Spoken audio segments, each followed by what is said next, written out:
Hey everyone, welcome. We're doing an afternoon chat rather than a late night chat. Glad that you are here. Let's have another conversation. Spoken of the American century. I say that the century on which we are entering can be and must be the century of the common man. A radical redistribution of economic power. I mean, we know that racism is a byproduct of capitalism. Everything would be all right if everything was put back in the hands of the people. We need a government that will make sure Americans are taken care of and organize the economy to serve the people, not the profits of a wealthy few. We now have the techniques and the resources to get rid of poverty. We got to start getting out there with the people. Get out of the movement and get to the masses. We need a government of action.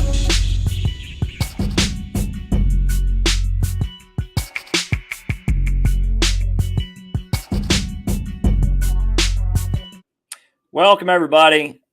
So we decided we would do an afternoon stream rather than a late night one. Generally, I go live at late nights, but today I am going live at a separate time. So yeah, glad that you're here, and we'll just see how it goes. I've got plenty of unnamed diet beverage, and I've got plenty of energy in me, and the sun is still high in the sky, and after the sun goes down, we can turn the lights on. One of the wonders of being alive in the age of electricity. So yeah, let's just do it. Let's just have a chat for a while, talk about the important issues, talk about everything, the way we do these streams. For those of you who may not be familiar, is that I give my opening remarks. That's whatever it is I want to talk about. That's then followed by a roll call, where I call you all out as I see you, names and locations. And then from there, I answer your super chat or Rumble rant questions for the remainder of the show. So if there's something you would like me to talk about in the second half of the show, all that you need to do is send a Rumble rant or a super chat, and I will make a point of giving you some kind of answer. So there we go. You guys make the second half of the show what it is. Glad to be with you here on Wednesday afternoon, everybody. So glad to be here with you. Couple announcements. As always, on the Center for Political Innovation YouTube channel, we do have ongoing morning messages created by members if you want to stay plugged in with the community. So I would encourage you to go and subscribe to the Center for Political Innovation YouTube channel. Tune in for the morning messages that start out in the morning. Great way to stay plugged in with the community. The morning messages are different members of our organization sharing their thoughts, etc. So we have that. And if you are inspired and you like what we are doing, go ahead and record your own morning message. We do appreciate it when members of our community make morning messages. It's a way to stay plugged in with other people from the community, etc. So we do have this link now where all it takes is a phone, and you can just upload your own morning message. We like to hear from members of the community. That's a great thing to do as well. You can submit a morning message. So that is one thing. The other thing is, keep this date in your mind, July 12th, 2025. We have a significant amount of time, but this is going to be the date of a major anti-imperialist rally to be held in the Chicago area. And this will be taking place next summer, July 12th, 2025. And we are doing everything we can to make it special. We're doing this a little bit differently than we've done previous CPI events. Generally, we have a convention here, a convention there, a conference here, a conference there. This time, we're taking a significant amount of time to build up our forces to have a much bigger event than we've ever had before. We aim for this to be the biggest CPI event that we have ever had, with over 400 people attending, which we think can be easily done based on our estimates, but it's going to require us to figure things out, because we seek to expand our project. We seek for our project to be constantly growing and winning over new people. And if we are not winning over new people and expanding our ranks, then we're not doing our job. So I'll say more about this tonight and many times in the future. Just want you all to keep this date in mind. We are going to have a major anti-imperialist rally in Chicago on July 12th, 2025, which gives us plenty of time. And we've got a great team of people there and people around the country. This is the one to take off work for. This is the one to book a flight for. This is the one you don't want to miss. So yeah, like I said before, the way these streams tend to work is I give my opening remarks. My opening remarks are then followed by a roll call. And after that, I answer your questions for the remainder of the show. So if you got something you want me to talk about in the second half of the show, send me a super chat or a Rumble rant, and I will do my best to give you an answer. So welcome, everybody.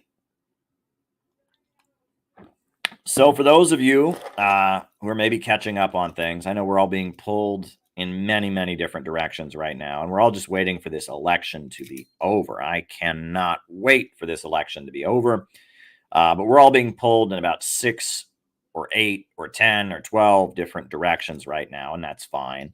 But at this point, it's worth noting that we were at Madison Square Garden the night that Donald Trump had his Madison Square Garden rally Sunday evening. And not only did we notice that we were there, but on top of that, in addition to that, New Yorker magazine noticed that we were there. They published this article: Trump show comes to Madison Square Garden. The rally featured Hulk Hogan, Rudy Giuliani, YMCA, and a thrum of American nativism. And they noticed Kamala Harris is an insane warmonger, an activist named Caleb Maupin said into a bullhorn. Kamala Harris is a product of George Soros and the U.S. regime change apparatus. He was standing in front of a banner that read, "Only peace can make America great again," over a photo of Donald Trump shaking hands with Kim Jong-un. Now, I'm glad that they noticed us. You know, it was a little bit of a carnival atmosphere outside of Trump's rally. And, you know, there was music playing. There was a rock band that was playing music. They just kind of set up on the side of the street and they were playing music. And there were YouTubers walking up and down the street. And, you know, the naked cowboy, who's kind of a fixture of New York City politics or New York City outdoor stuff. He hangs out in Times Square and plays music for people and, you know, runs around in a Speedo. He's a character they call the naked cowboy. He was doing his thing. And, you know, I mean, we were outside and we were unmissable because that banner that we have is huge. And we were unmissable. So I guess, you know, since this is an early afternoon stream, we're kind of waiting for people to trickle on in. I will show the video. I'll just put on the video real quick of us outside of Trump Tower. But we'll continue this conversation because I think this has a lot to do with explaining why we are here, why we exist, why we are doing what we are doing. Because, you know, there's a lot that needs to happen. And, you know, there's a lot of people who really don't understand what we're doing or what they themselves are doing. And that's fine. But yeah, I'll just quickly show the video one more time of what we did outside of MSG. And we'll talk some about what we can learn from it, why I'm pleased that we were mentioned in New Yorker magazine, why this is actually pretty important if you think about it, right? It may seem like a small, you know, oh, you got one line in the New Yorker magazine. Well, it's kind of important actually, but here we go. So we're here on 34th Street, and the crowds have lined up. They're going in to see Trump speak. We've got our banner. We're handing out our palm cards, spreading the message. Like a concert, but bigger. I see people, I see the lines of people going block after block after block after block. And it makes you wonder, is the media, the mainstream media, really telling you the truth about how unpopular Donald Trump actually is. This administration is evil, and we need to bring America back and make America godly again. Make America great again. Only peace can make America great again. Only peace can make America great again. This was a great moment when Trump talked to Kim Jong-un and started the process of peace on the Korean Peninsula.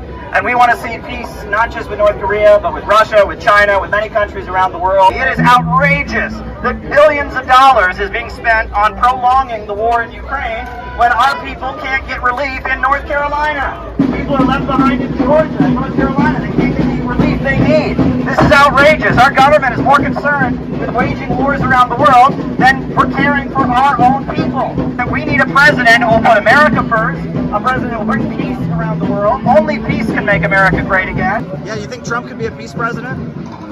I think he can, as long as he surrounds himself with people who have peace in mind. My concern, I'm a voter, I'm concerned about everything. He's surrounding himself with a lot of people from big tech, and big tech has pretty much been now part of the military-industrial complex, so that's slightly concerning, but I think if Trump surrounds himself with good people, I think so. I appreciate Trump and all his efforts. You like the banner, huh? I do.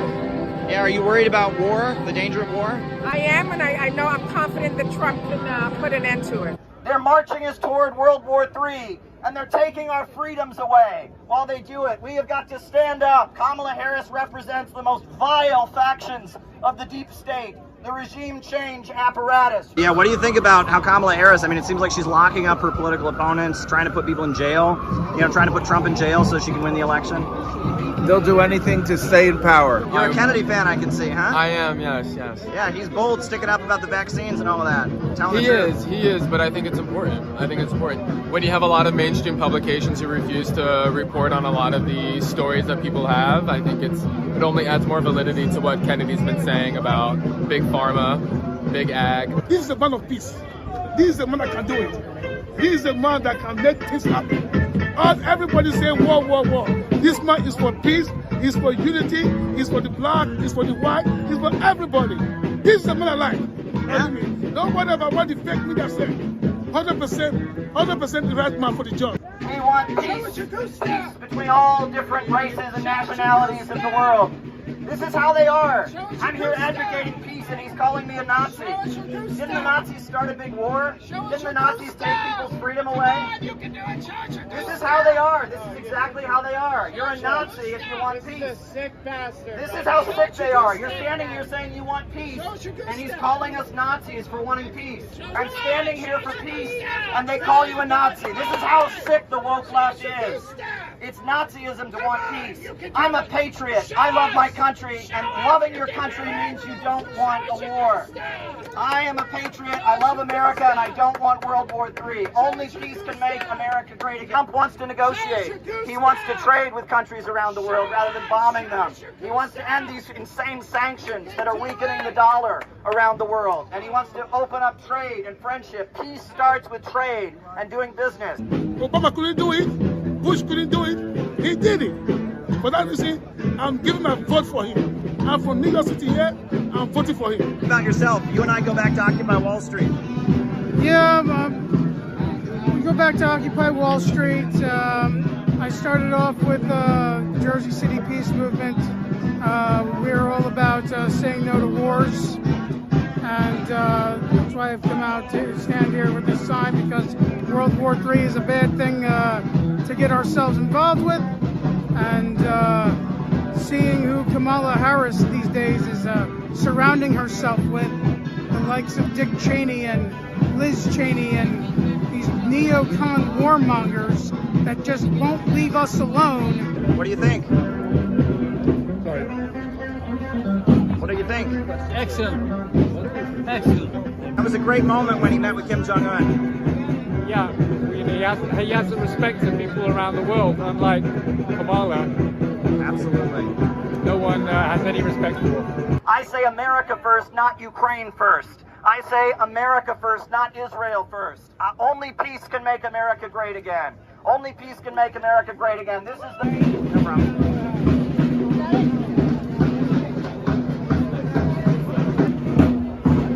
How More people liking it. Good? He's a deal maker, and this should just be the beginning. I can't wait until Donald Trump shakes hands with Putin. I can't wait until Donald Trump shakes hands with Xi Jinping. I can't wait until Donald Trump shakes hands with the Iranians and with the Cubans all around the world. Only peace can make America great again. And it's time that we do business. There's a whole new economy in the world. If you look at the BRICS countries, Brazil, Russia, India, China, all these countries are rising up from poverty and building new railways and all that. We should trade with them. We should get some of that money for America. America shouldn't be trying to lock the world out. Our dollar is losing value because of this silly policy. Yep, that was us. And as you saw, it was kind of a carnival atmosphere out in front of Madison Square Garden.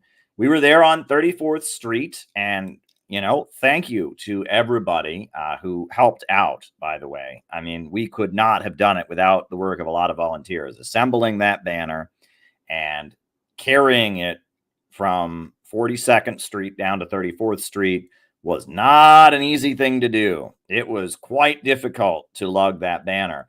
And I wanted to mention, I don't know, part of, you know, I went into the drugstore across the street, and in the drugstore, I could see the banner, right? Maybe I'll put that part of the video on again. I'll mute it and I'll just show it to you. The reason that I filmed this is because the reason I put this in the video was because I wanted people to see how huge and visible the banner was, right? Because you may not have been able to see that from far away. So let me see, where was it in the video? Here we go, right? So this was, I went across the street, right, into the drugstore, right? It's actually the drugstore that's behind that guy. It says grocery or whatever. It's a Walgreens. So I went across the street into the Walgreens. I'm in the line at the Walgreens, and there's a window behind the people at the Walgreens, right? There's, you know, or it's Target. I'm sorry, it's Target. So I'm in the Target, and I'm like, there's my banner. Look at that. Like, you can see it. That's how huge that banner was, right? Despite the huge crowd, despite everything, you could not miss that banner. It was massive. It is massive. We've still got it. We didn't throw it away. And that banner is unmissable. You know, and from a distance, it's very, very visible. You know, and that's why I put this in the video. I wanted people to see how big that banner really is. That's 8 feet by 12 feet. And it was not easy to assemble. It was not easy to hold it together and all that, but we pulled this off. And, you know, I want to take this time, I really do, because, look, I can't wait for this election to be over. You can't wait for this election to be over. But while we're here, we should just talk about why the Center for Political Innovation exists. Why does our organization exist? And that's a question you should ask any organization that you're part of. Why does your organization exist? Why does it exist? We exist in order to promote anti-imperialism and spread anti-imperialism among the American people with operations. That's why the Center for Political Innovation exists. If you want to know why we exist to carry out real operations to spread anti-imperialism among the American people. That is why we exist. And we're doing it. We are absolutely doing it. And there's just many, many, many examples throughout the last year, throughout the last 2 years, 3 years of our existence where there was a situation that presented itself and we intervened, right? And we spread anti-imperialist politics. And there's many, many examples. And that is why we exist. We exist to carry out operations. And I am at the point where I'm starting to realize that if people are not interested in helping us carry out operations, if people just want to feel good about themselves on the internet, there's really no point in me trying to please them, right? The organization exists to carry out operations, to educate people, to spread anti-imperialist politics to the widest audience possible. And that's why it was a great thing that we were out in front of Madison Square Garden. And our operation, not only did we reach thousands of people who walked by, but then we were noted in the New Yorker. It is now on the record. New Yorker magazine has it on the record that outside of Trump's rally, there was a banner with Trump and Kim shaking hands that said, "Only peace can make America great again." This is now in the historical record. No one can deny that this happened. No one can say, oh, this was just a thing, or Caleb said that they did that, but they didn't do it. No, now this is on the record. After Trump wins, when people are wondering why the American people voted for him, it can be on record that outside of his rally, there was a group of people with a banner that said, "Only peace can make America great again." And Trump and Kim shaking hands. We put it on the record. We made it so that it could not be unnoticed, right? And this is very, very important, right? This is what it means to carry out operations. And I will just quickly explain to you some other operations that we have carried out, which again, this is the whole reason that our organization exists. The whole reason that we do what we do is to carry out operations. Another operation that we carried out 4 years ago, I heard that Kamala Harris had a father who was a Marxist economics professor. 4 years ago, through somebody that I came encountered with, someone who knew Kamala Harris's father, I got a tip and I started investigating. And I got to really know who Kamala Harris was. And I thought, there's a chance this woman could be president of the United States, or at least vice president. And so I started writing a book. And then when she became the vice presidential nominee, I published the book.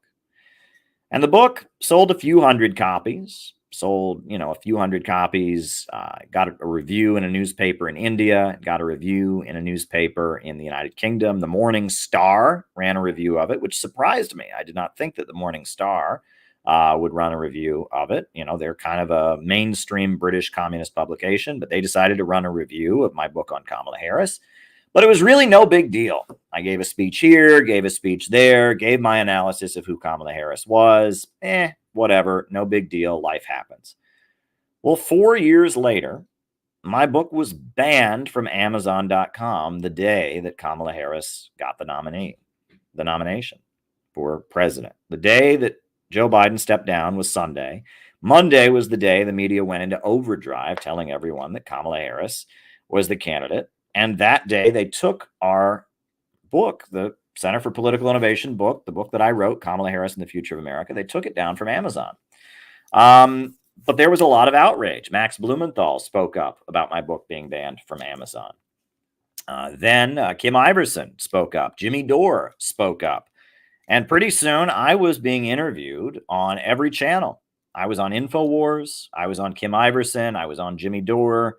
I was on Dude Dissidents. Every podcast was having me on to talk about Kamala Harris and how my book had been banned. My book that was really, it was using her to make some points about American politics. That book was banned from from Amazon, and that drew attention to it. It was the Streisand effect. And I went on George Galloway's show to talk about it. I was everywhere talking about the message of this book. And so what did we do? What did we do at that point? Well, at that point, we realized, okay, this book has created quite a controversy. We really ought to,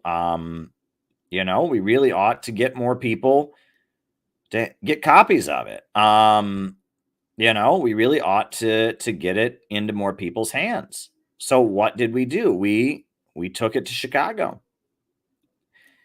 And we distributed 1,000 copies of the book at the Democratic Convention, which was a great step forward. 1,000 copies of our book were distributed at the Democratic National Convention. Let me show you. I'll find you the video of Gabby I remember in Chicago reporting about it. It was a great thing what we did. And we distributed 1,000 copies at the Democratic National Convention in Chicago. Hold on.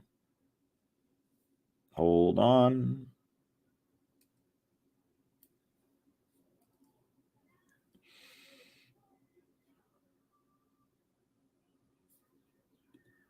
Doo-doo-doo.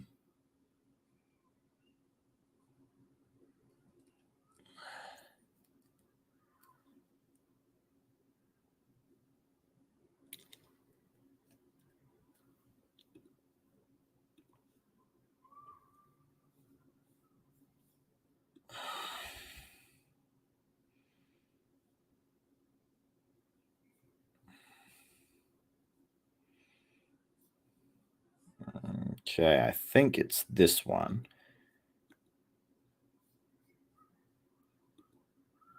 Yep, it's this one. This is the one. All right. Yeah, and this was our volunteers, Phil and Gabby and John and Ellie and Gavin. They got our books out at the Democrat National Convention. Morning, CPI and CPI viewers. Morning message is that we're getting it done. We got contacts. We passed out books. Just want to say that anything's possible. We made it through the protest cage. You know, if it weren't for me and the Chicago innovators, this would have not happened. And I'm just grateful that I got to meet a lot of people and just knowing what the issues were and connecting with them in a human level, not just politics. I think that in order to thrive as an American and as a innovationist, I believe that we should be able to connect in a human level, not just politics. We're gonna make the Midwest happen. Hopefully we'll have enough people to get stuff started in Chicago. And yeah, we have the protests in the background. This is all distraction, you know. We just wanna get people started into doing serious work, like.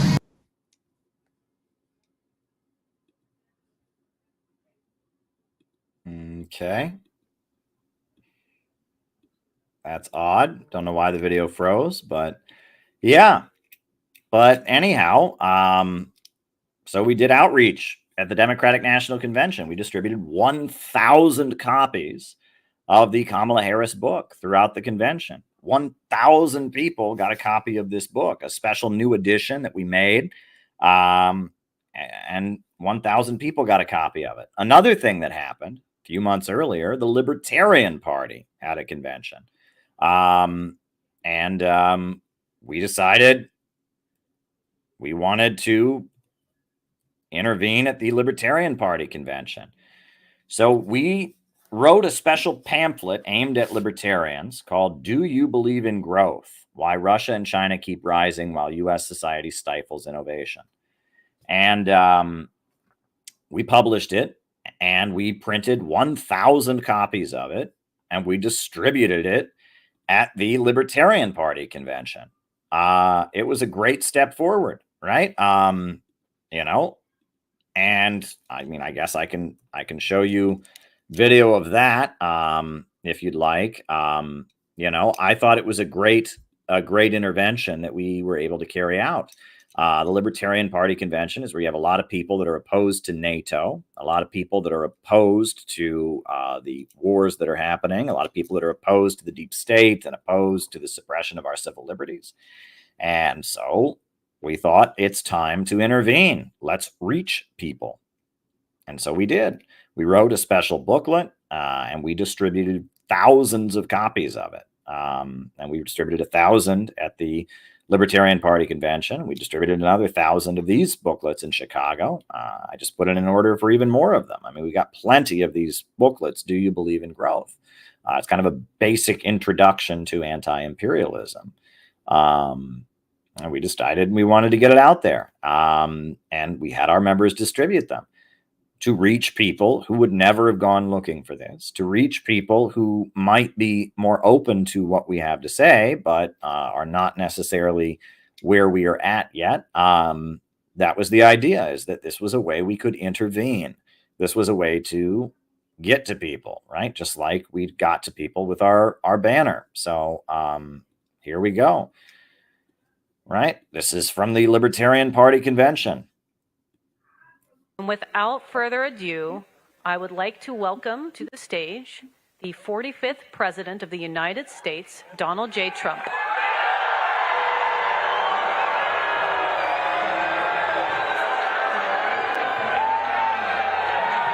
We just got to the Libertarian Party's National Convention. Look at that. Look at that. Here at the Washington Hilton. What do you think, Peter? This is pretty slow. So far, it's been pretty awesome. Met a lot of great libertarians. Trying to find a home here, seeing if there's a place in this party for me. If a guy like myself, who's kind of like a libertarian socialist of sorts, who believes in central planning, that it can work, who believes that Medicare for all is a human right, where do we have a home here? Do we have a place here? And there are some people in the old guard who don't like me, don't like my ideology. They still say that stupid stuff like, you want to kill us? Like, no, we don't. I got a lot of friends, you'll meet them. My good friend Caleb will be by. We don't want to kill you. We just want to find a way we can come together to fight back against this machine. Hi, everybody. My name is Nick, and I am a libertarian because I am pro-peace. I am pro-whistleblower. That is people like Julian Assange, Edward Snowden, the Boeing whistleblowers. Julian Assange should be freed, being locked up for heinous reasons. He has released information that has led to the discovery of atrocities in the Middle East and corruption all over the world. If we can't have good, actual information like that, there's no reason we should have any free speech in the first place. Free speech is under attack. He did nothing wrong. Reporting shouldn't be a crime. Free Assange. Free Assange. So your button says abolish the FBI, abolish the CIA. Tell me about that. Well, I just think we need less federal government and less federal agencies. They're driving for World War III. They're attacking our civil liberties. They're allowing the United States to crumble economically. They're you know, January 6th, they should all be free. Blanket amnesty at this point. The FBI made that happen. Sure, a lot of them may have done things they shouldn't have done or whatever, but when we know the government set that up, at that point there should be a blanket amnesty for all January 6th people. So your buttons say abolish NATO and abolish the UN. Tell me about that. Well, both NATO and the UN work for the military-industrial complex. They're both about spreading wars. They were established and they lie and say that it's about keeping peace, but have we seen peace? We have. There's not been a year of my life where the United States has not been at war. I agree with the libertarians. Our freedoms are being taken away, right? I mean, the government is tapping our phones and listening to reading our emails and violating our freedoms left and right. You know, they had stop and frisk in New York City. That was a gun control policy. Yeah, right. Now they have these no-knock raids and all of that. No kids in cages. They have abolished the NIAID, which you know a lot about, all these CIA covert wars. They even had a pin that said, no human is illegal. So there are leftist libertarians here, and it's kind of awesome meeting there, and this thing is just growing over here. This is the third party. What are the disagreements within the Libertarian Party? Because I know there's a lot of internal strife and stuff. What's going on? It's whether to embrace Donald Trump or not. Oh. Some lots of people don't like Donald Trump. Mm-hmm. Fine. Some people like Donald Trump. That's fine. It's on a high level. It's a strategic difference. Mm-hmm. Lots of people say that Donald Trump, his brand is eventually it's going to crash and burn. And where does that leave the Libertarian Party? So we're in the hall where Donald Trump is going to be speaking in a few minutes. Who's going to give his speech in a few minutes. So big crowd of people here. Not all of them Trump supporters, I'll tell you that much. It's going to be interesting to see how the crowd reacts to Trump. Trump has done a lot for the United States. I think he's probably the best president we've had in my opinion, since Ronald Reagan. Do you think he can stop World War III? I think he could stop World War III. And I think when he was in there, I mean, you saw other countries respect the United States. Now the United States is a laughingstock. Angela McArdle, chair of the Libertarian National Convention.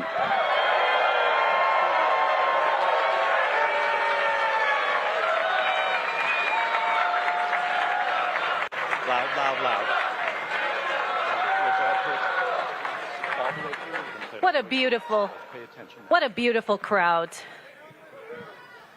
Thank you guys so much for being here tonight.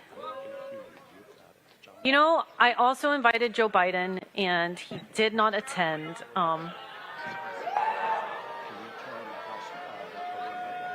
We have an incredible opportunity tonight, and I'm really grateful for it.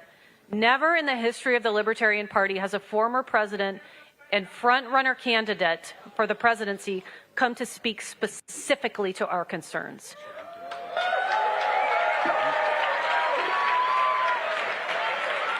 Thank you all for making history with us.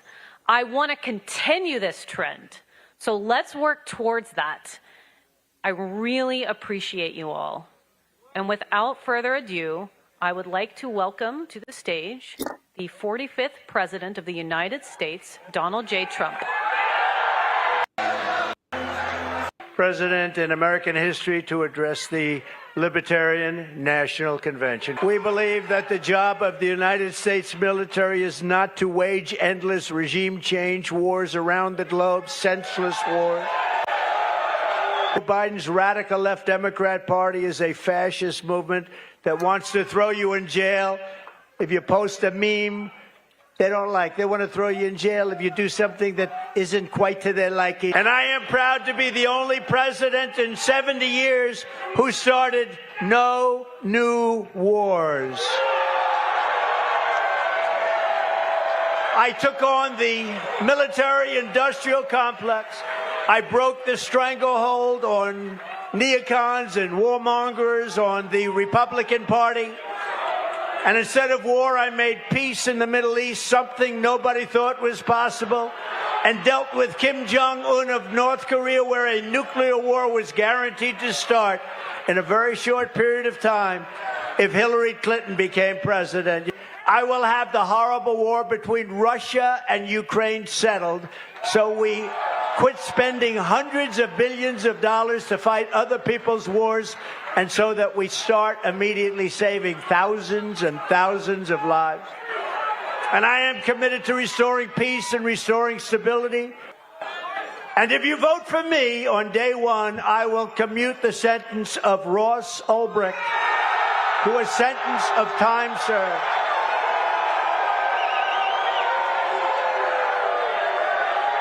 Ross is a campaign to pardon Ross Alber. Ross Alber is serving, I believe, 2 consecutive life sentences for creating a website where people happen to sell drugs and guns and things like that. But frankly, given the way that Facebook is treated or anything like that, wouldn't Zuckerberg be in prison for the same damn thing?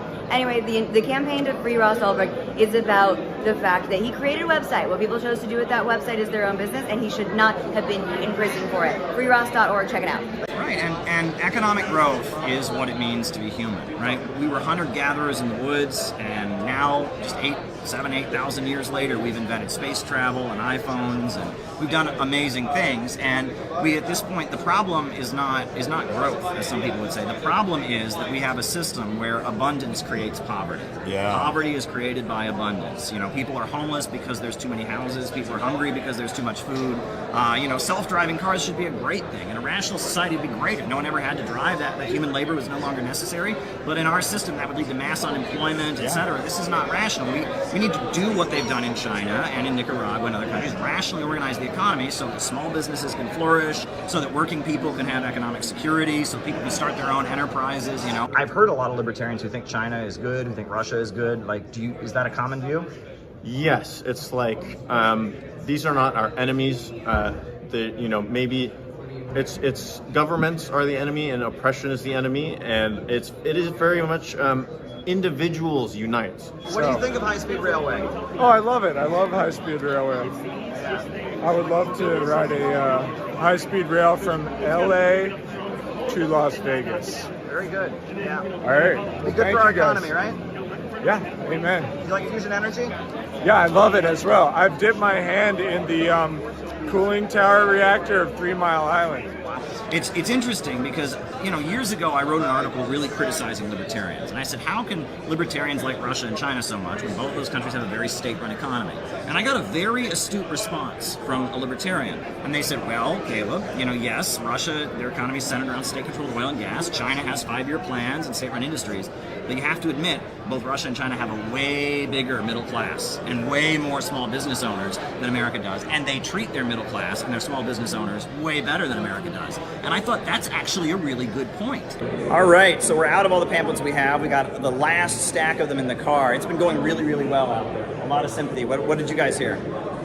Really great things. I know people are very interested. I thought people were really enthusiastic about this idea that growth is good, that we need to stop spending so much damn money fueling this forever war that rages all across the world. The response to the leaflets and the pamphlets has been phenomenal. I have never talked to so many people who support Julian Assange, who want to end the wars. This is the place to be. Yeah. Actually, that's one indication. That's one. They're pretty good. I mean, they're very interested. A lot of them like growth. And then a lot of people that are libertarian, they see the government as a tool of the big monopolies to crush small business owners, right? And so I don't blame them for wanting to get the government off our backs, right? Unfortunately, I think that they're going to have to come to the conclusion that just kind of getting the government out is not going to cut it. They need a government that punches up, right? A government of action that will fight for working families. That's ultimately what they're going to need, and they're going to have to learn that through the course of seeing, you know, what's in store and as the crisis intensifies. But I think the road out of the crisis we're in right now is an anti-monopoly coalition. And I think that a lot of leftists who believe in freedom of speech, freedom of press, and they're non-interventionists, they can find a home here in this party here. This is the third party, and this is the party of nuance, is at least what I say. Angela, you know, I think that these are the people that are worthy of a certain level of, hey, can we allow ourselves to give these folks that are working very, very diligently a little bit more grace, empathy, energy, and support. You know, I mean, like I want to run that back.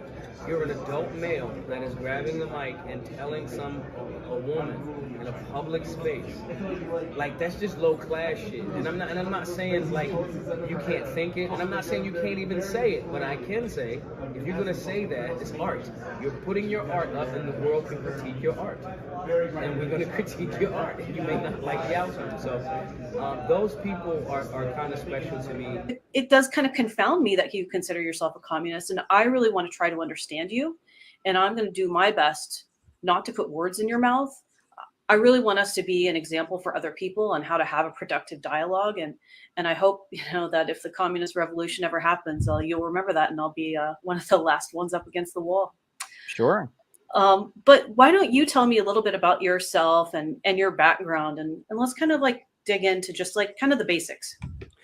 Well, I guess I'll start out by saying I don't think it's just opposing war that we agree on. I'm also against the vaccine mandates. I'm also against tech censorship. I'm against the surveillance that's going on and the violation of our civil liberties. I'm against the emerging police state. I'm against a lot of these trade deals that hurt American jobs, et cetera. So I think that there is quite a bit of overlap beyond simply the issue of anti-war. But I'm an Irish American. I'm from a small town in Ohio. Are you Irish as well? I am. Yeah, I years ago, I met an Irish cop in Cleveland, and he said that he heard an expression that when an Irishman gets off the boat in a new country, the first question he asks is, does this country have a government? And if the answer is yes, he says, well, I'm against it. So I think we're both true to our heritage in our own way.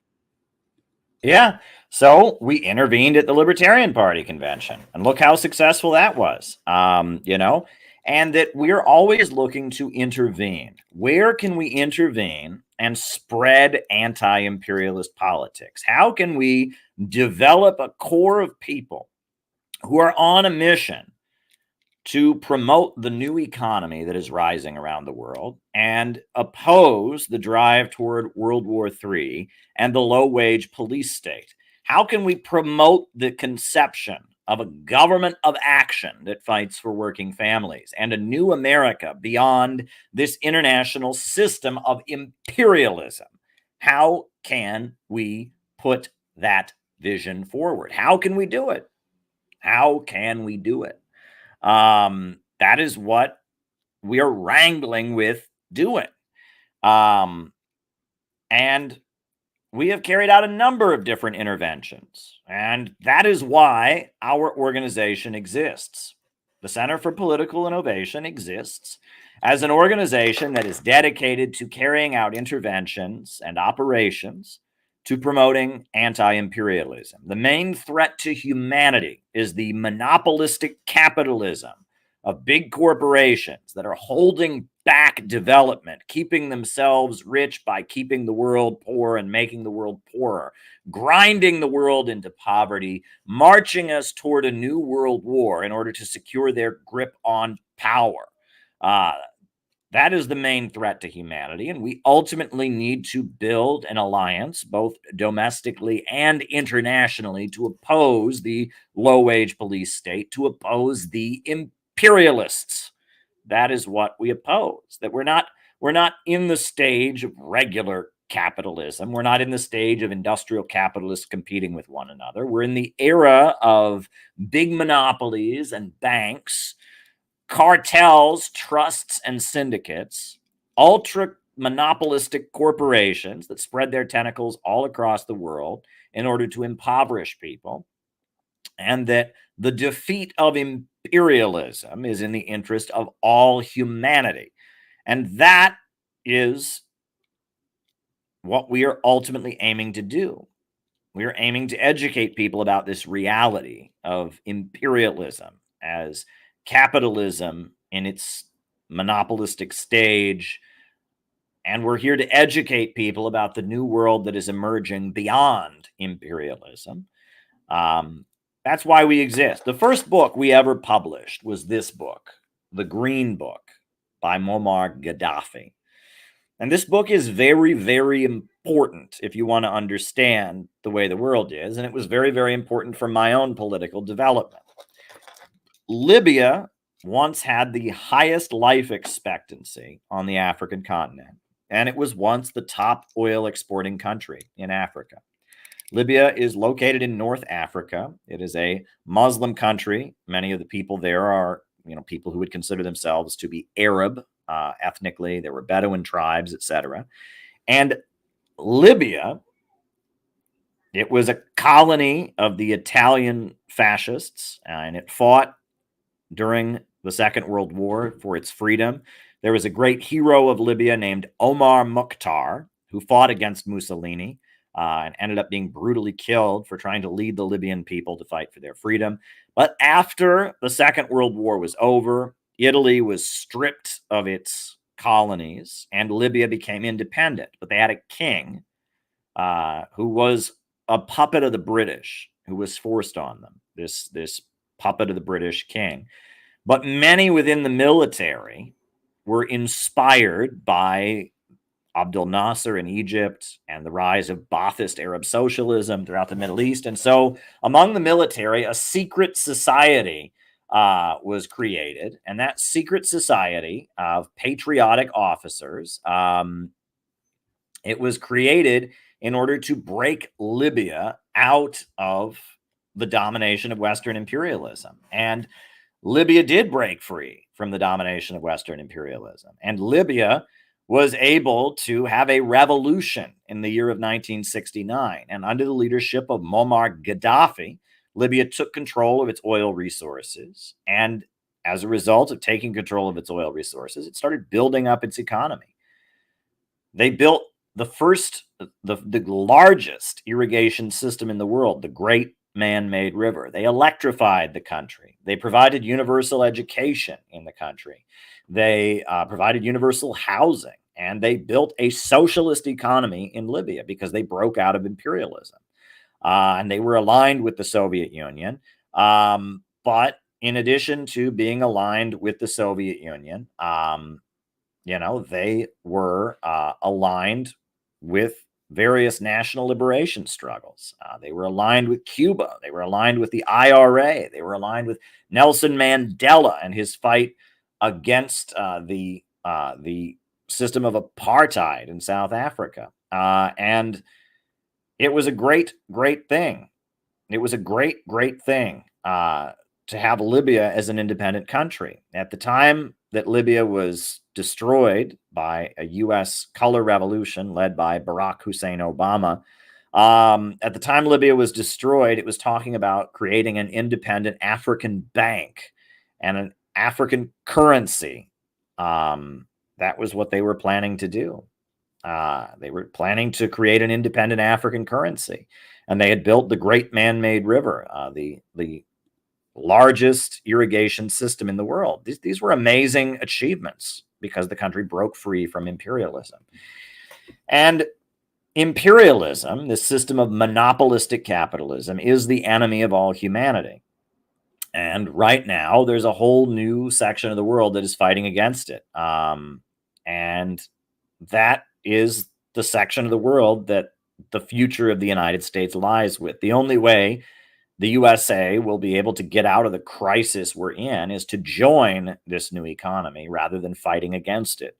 And that is the message of the Center for Political Innovation. And that message may not be what people are looking for. If people want to feel, look, I've been doing communist stuff my entire adult life, and it took me a long time to really understand how things were. I opposed the war in Iraq, and I protested the war in Iraq. I ended up working for Ramsey Clark. I was part of the Occupy Wall Street protests. I did a lot of things. But I will tell you that that there are a lot of very, very confused people out there who call themselves communists and are not opposed to imperialism. And I have no interest in recruiting such people. I have no interest in, I am opposed to imperialism. I have seen the new world that is rising. I've been to Iran, I've been to Russia, I've been to Venezuela, I've been to Nicaragua. I've seen the new world that is arising. And I have seen how my own country is deteriorating amid a crisis of capitalism.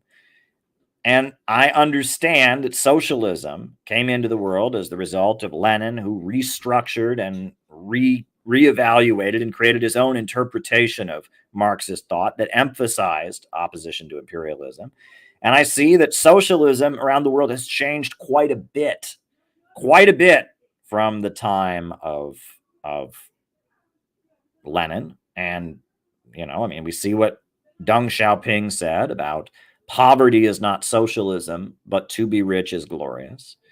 And that at this point, there is a much deeper war going on.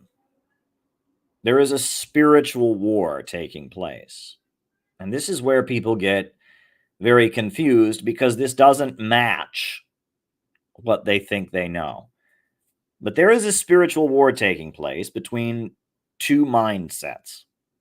There is one mindset that says growth is good, and we want more economic opportunity. We want to raise the population. We want to raise living standards. That humanity should expand. Humanity should innovate and create.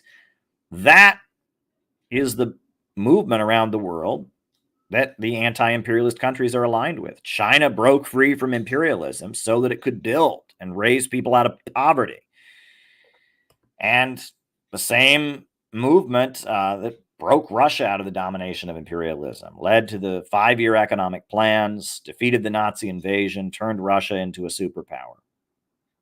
And that's the movement that Nicaragua, with their entrepreneur program, their micro-entrepreneur program, and the Sandinistas with their Christian constitution, that is what they have fought for.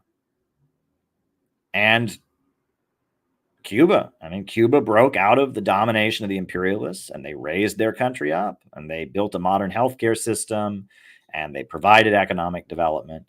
And that there is one section of the world that is fighting to grow. It's fighting to eradicate poverty. It's fighting to bring electrification to people. It's fighting to raise the life expectancy. And that is the part of the world that I'm on. I believe in economic development. I believe in progress. I believe in expanding the human race. I believe in human creativity and abundance. However, there is the dying imperialist order.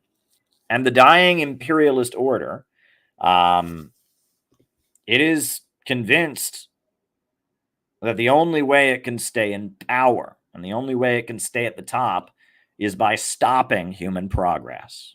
And that is very much what the imperialists believe. The only way they can stay at the top of the pyramid is if human progress ends. Human progress must end so they can stay at the top. That is what they believe. And they have fomented a whole ideology and a whole school of thought dedicated to opposing human progress, promoting pessimism, promoting the belief that there is no better future, promoting the belief that we should all be poorer. And that mindset is a scarcity mindset. It is a belief that there is not enough, that there are limited resources. They love to talk about limited resources. They talk about resources, and then they love to emphasize inequality. Right? It's not about rationally organizing the means of production so that growth can be unlimited. No, it's about making it fair. It's about redistributing what is already there. Instead of saying abolish poverty, they say abolish billionaires, right? There are some people that have too much, and we're against wealth in general. And they've created a whole mindset that is anti-growth. They don't believe in growth. They don't believe in development. They don't believe in expanding the human population. They don't believe in new technological breakthroughs and innovations. They want to roll back the wheels of history. And this movement, this mindset that has been created, is extremely dangerous. It is the number one danger to humanity. And it is this mindset that was utilized to bring down the Soviet Union, right? With the color revolutions and George Soros and that whole apparatus. It was this mindset that was utilized to destabilize a number of countries around the world so that imperialism could sink its fangs back into them. And that the pessimistic current, it manifests itself in many different ways, but it's everywhere. And the main thing it wants to destroy is you. It wants to destroy you. It wants you to be hopeless. It wants you to not believe that tomorrow will be better than today. It wants you to crawl into a cave and be hopeless. It wants you to be resentful. It wants you to cut off relationships and isolate yourself so they have full access to your mind with this thing. It is a toxicity that has come over our culture in the last decade or two. We have seen the dominance of this sinister degrowth, pessimistic scarcity mindset. And the pessimistic degrowth scarcity entities that are out there, they want a low-wage police state. They want to reduce the population. And on top of that, they want World War III. And it's very, very dangerous. And that we must battle against this mindset. We must battle against these entities. And we must build a solid block of people who are dedicated to anti-imperialism, who are dedicated to growth and innovation, who celebrate human creativity and oppose this monopolistic system that is dominating and coming out of the West, that is grinding humanity into poverty and seeks to destroy and put the brakes on humanity and on the future, right? And that this is the battle that we are waging. It is a push and pull. It is a push and pull, and that there is this very, very dark, sinister force that exists that is mobilized by the imperialists for their own economic gain. They want to stop human progress. They want to stay at the top. They want to destroy people. And we must push back against it. And the Center for Political Innovation exists as an entity to fight against this. I will show you some more of very good, and keep super chats coming in. I'm here to answer your questions.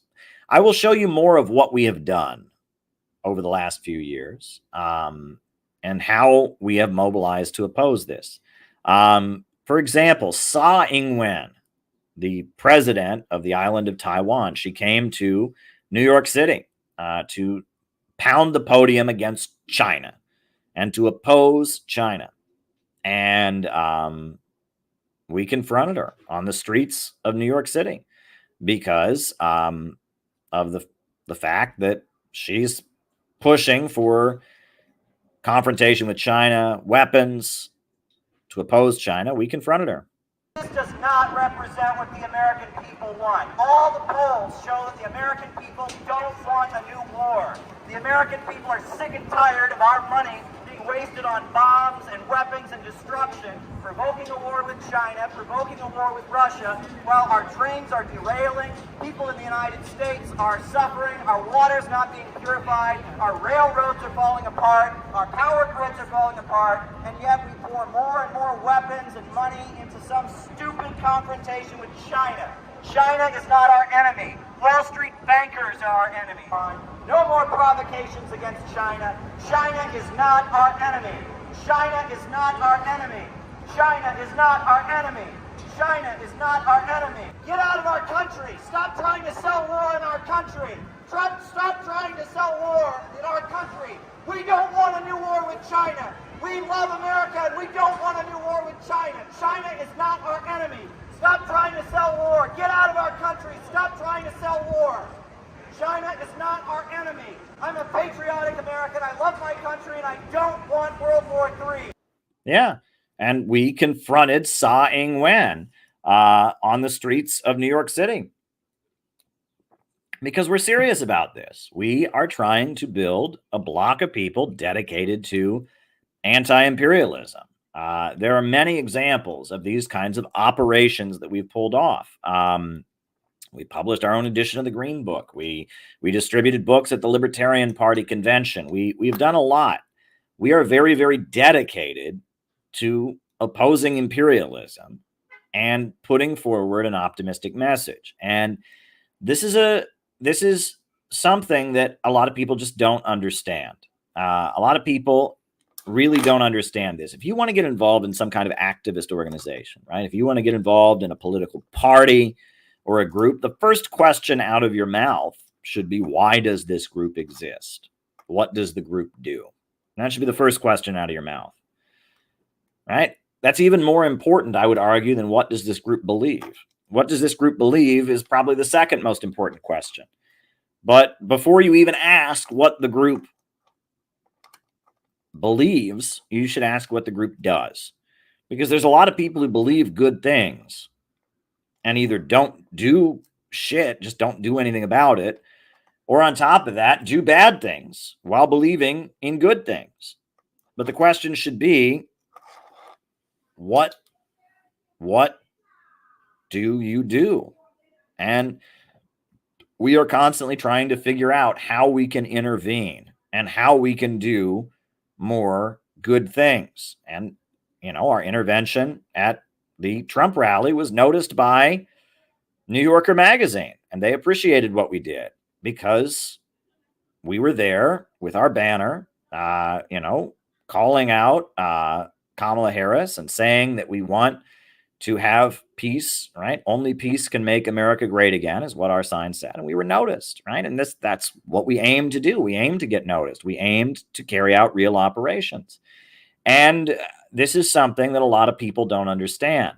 They don't understand that it doesn't really matter. You know, I've had people tell me, and this is a good one, that the Communist Party USA, which I don't even consider to be a competitor, this is just kind of a group, people tell me, oh, they have this huge amount of members.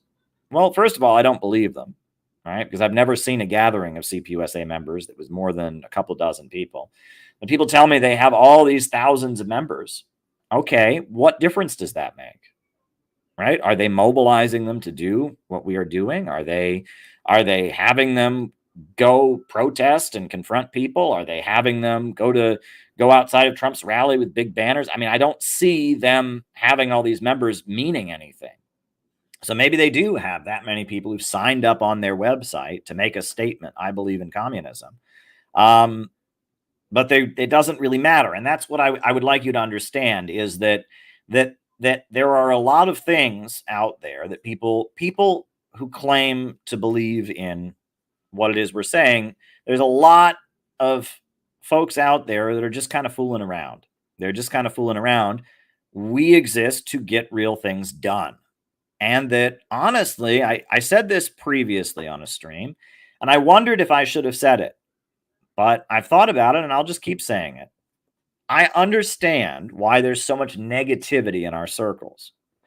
It's because the reality that we are aware of is quite painful. It is quite painful to recognize that, everyone we've been told to hate, Russia, China, Iran, Venezuela, Nicaragua, to realize that they're good and that our media is lying. That's pretty frustrating. That's a pretty hard thing to realize. On top of that, it's a hard thing to be aware of Palestinians getting killed every day, that Israel is just bombarding and killing the Palestinians in this ruthless, evil way. It's a really hard and painful thing to be aware of. And it's a very, very painful thing to be aware of what our government is doing, creating this huge war in Ukraine and just keeping it going, piling billions and billions of dollars into it. It is quite painful to be aware of what we are aware of. It is a bitter pill, as Mo puts it. And if all you do is take this knowledge and listen to podcasts about it or get on the internet about it, you are going to be quite unhappy. I would be unhappy. I am unhappy. So are you. These are not pleasant things that we are aware of. And if all we do is become aware of it and listen to other people who are aware of it, if all we do is that, we're just going to feel worse. And we're going to have anger that these things continue. And we're going to be frustrated. And where is that frustration going to go? Well, you're going to take it out on the people that you have access to, people that are in that same bubble with you. And if you look at anti-imperialist circles on the internet, we're always tearing each other down. Why?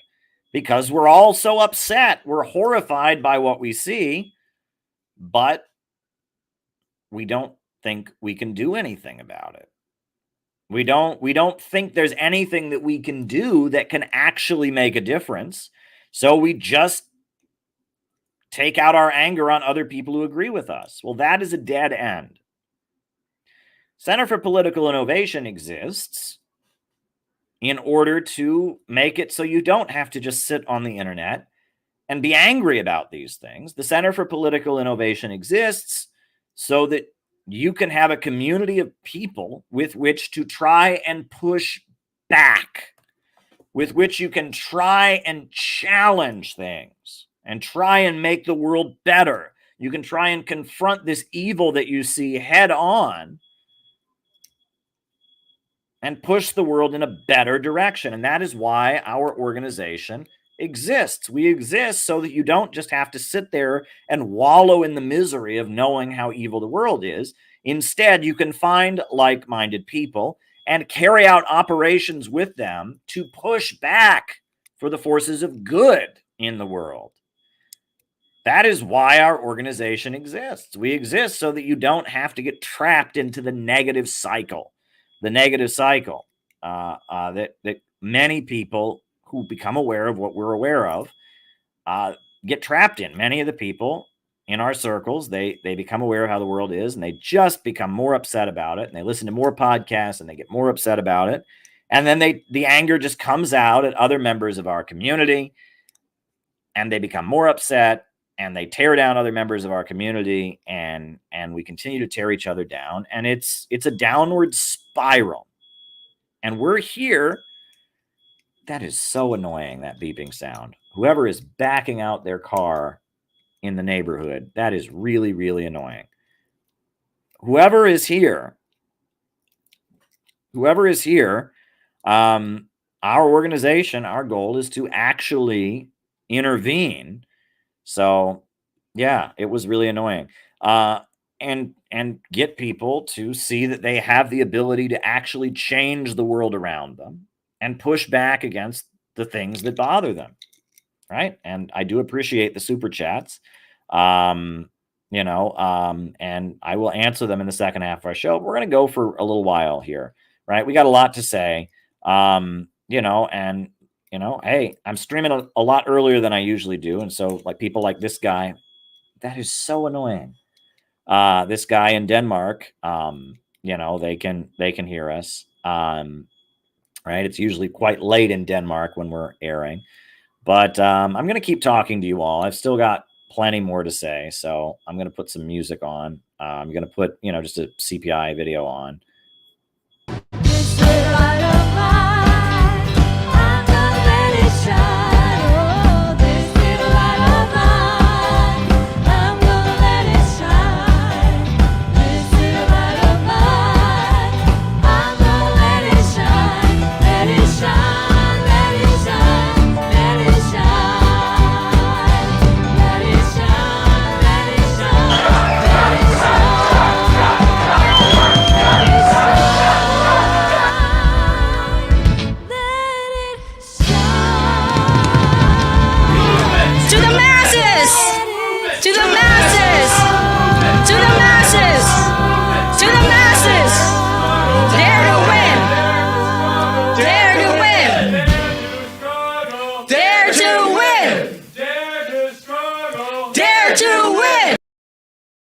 Yeah, you know, I've got a lot of things I could say to you all. You know, this is not the normal time that I stream. You know, I usually stream much later in the evening, but today I felt like starting this earlier to see how it would go, and that's good for people in Denmark and such. And I wanted to let you know that I've noticed that the YouTube algorithms are particularly toxic, right? I wanted to comment on this. So you watch one video on a certain topic and nothing happens. But you watch one video on another topic and then all of a sudden your news feed is full of it. And that's how you can tell they're boosting something. And I've noticed this, right? If you watch certain videos about certain topics, it just fills up your news feed. Your news feed just becomes full of them. And I've noticed, I just want to talk off the top of my head here, since we talk psychology and all of that. You know, I've noticed that one word that is widely abused in our time, widely abused, and is an obsession. There's a whole section of YouTube that is just obsessed with this, is narcissism, right? Everyone wants to talk about narcissists. People point fingers and talk about narcissism endlessly. And there are many YouTube channels all about narcissists. They're all about narcissists. And narcissism is a bad thing, obviously, right? It comes from, what is it? The guy was named Narcissus or whatever, but it was like somebody who saw their reflection and was just so in awe of their own reflection. They stopped eating and they were just transfixed, and they looked at their own reflection in the pool, in the water. You know, and that narcissism is defined as people that are very, very self-centered, and they disregard the needs of others. And in doing so, you know, they are quite difficult to deal with, and they can be mean to people. They can be cruel to people. They can disregard other people's needs, etc. I mean, first of all, we're all a bit narcissistic to some degree or other, right? They call it healthy narcissism. People who don't think highly of themselves, people who aren't holding themselves to any standards, are also very dangerous. And in fact, some of the people who do the most evil things are not narcissists. They're the opposite. They think they're garbage. They think that they have no value. And so they hold themselves to no standards, you know, and they harm other people. But regardless, narcissism is a problem. And you know, you watch a lot of these videos, and I have decided I'm blocking narcissism videos. And the reason I'm blocking them is because these videos, they don't help people, right? And that this is one of those rabbit holes you can fall into, and that YouTube is designed for you to fall into one of these rabbit holes. Why do these videos not help you? Well, first of all, if you have been abused or mistreated by somebody, you watch these videos and then you replay it in your mind. And that's the first purpose that all of these narcissism channels play, is that, you know, let's say someone in your life was a narcissist and did mistreat you, did abuse you, did harm you, did betray you, or whatever. You can fall into the trap of just watching these videos to learn all about narcissism, which type of narcissist they were. And that whole time you're replaying the negative thing that happened in your mind. You're falling into that same space. The second thing that I've noticed is that one of the problems with these videos is that they, at the same time that they are, you know, that they are having people just replay and fixate on people who've harmed them and how upset they are, is that if you listen to them every so often, you get a hint that narcissism can be a bit of a stand-in. Narcissism can be a label that gets thrown onto somebody. And that in a lot of cases, I have a feeling a lot of these people that are watching these videos may be a bit narcissistic themselves. One thing that I have noticed in dealing with narcissists, and I have dealt with quite a few, is that narcissists tend to think everyone else is a narcissist. And you say, well, Caleb, that's crazy. That's crazy. No, they don't. Narcissists are people that they don't understand how bad narcissism is. No. One of the first signs that someone's a narcissist is they start thinking everyone else is a narcissist. Why? Well, other people having their own needs, having their own feelings separate from their feelings, having their own desires, other people asserting themselves or just existing as an imposition to them. How selfish must all these other people be for having needs and having desires and having feelings? They must all be narcissists, because clearly only my needs matter. Only what I want matters. And do you see what I'm saying? And in fact, if you actually deal with genuine narcissists, one of the first things they do is accuse you of being a narcissist if you ask for air to breathe. If you at any point say, hey, what about me? Hey, I need some space. Hey, I need some time off. They say, you're being such a narcissist.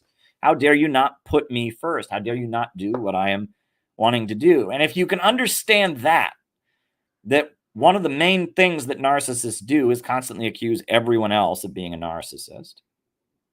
And if you can also put into the hopper that one thing that defines narcissists is jealousy. Narcissists are very jealous people.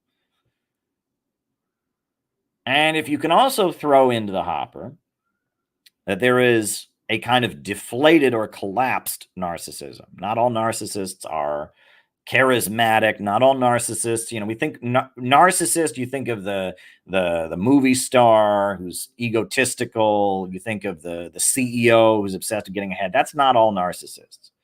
In fact, the overwhelming majority of narcissists are what you call deflated narcissists. So they're people who feel defeated. They feel the whole world's against them. The whole world just doesn't understand them. The whole world's against them, and they seethe in jealousy because the world has just been so unfair to them, and they just wallow in this kind of. And if you look at things that way, I have a feeling that a lot of the people who get on this narcissism kick and are watching video after video after video of about narcissism are themselves narcissists. They are themselves narcissists, and they are fixating on somebody who harmed them. Maybe they didn't even get harmed. Maybe they did get harmed. Maybe they didn't get harmed. They're fixating on their jealousy of someone who's more successful than they are, someone who's had perhaps more opportunities than they are. And they are fixating on how that person is a narcissist. And it's a brainworm. And I'm telling you, these narcissism videos on YouTube, they're a brainworm. And there's thousands of them. There's entire YouTube channels, videos, women, my ex-boyfriend was a narcissist. Here's why. And you watch them, and whatever is going on in these videos is not good. It is not good. It's not good for you to watch them. It's not helping you think in a positive way. It's not helping you achieve things at all. And it is a brainworm. And I watched one of these videos. I made a mistake of watching one of these videos 2 days ago.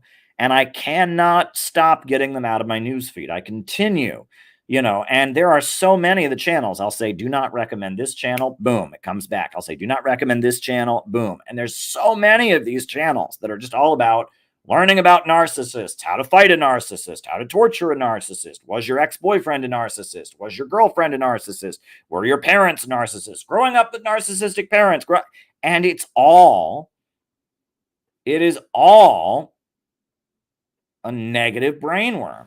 It is to get you into a psychological place of feeling helpless, feeling defeated, feeling that you can't accomplish anything, reliving over and over and over again ways that people have harmed you, resenting other people. It's a brainworm. It's a trap. It's a trap. It's absolutely a trap.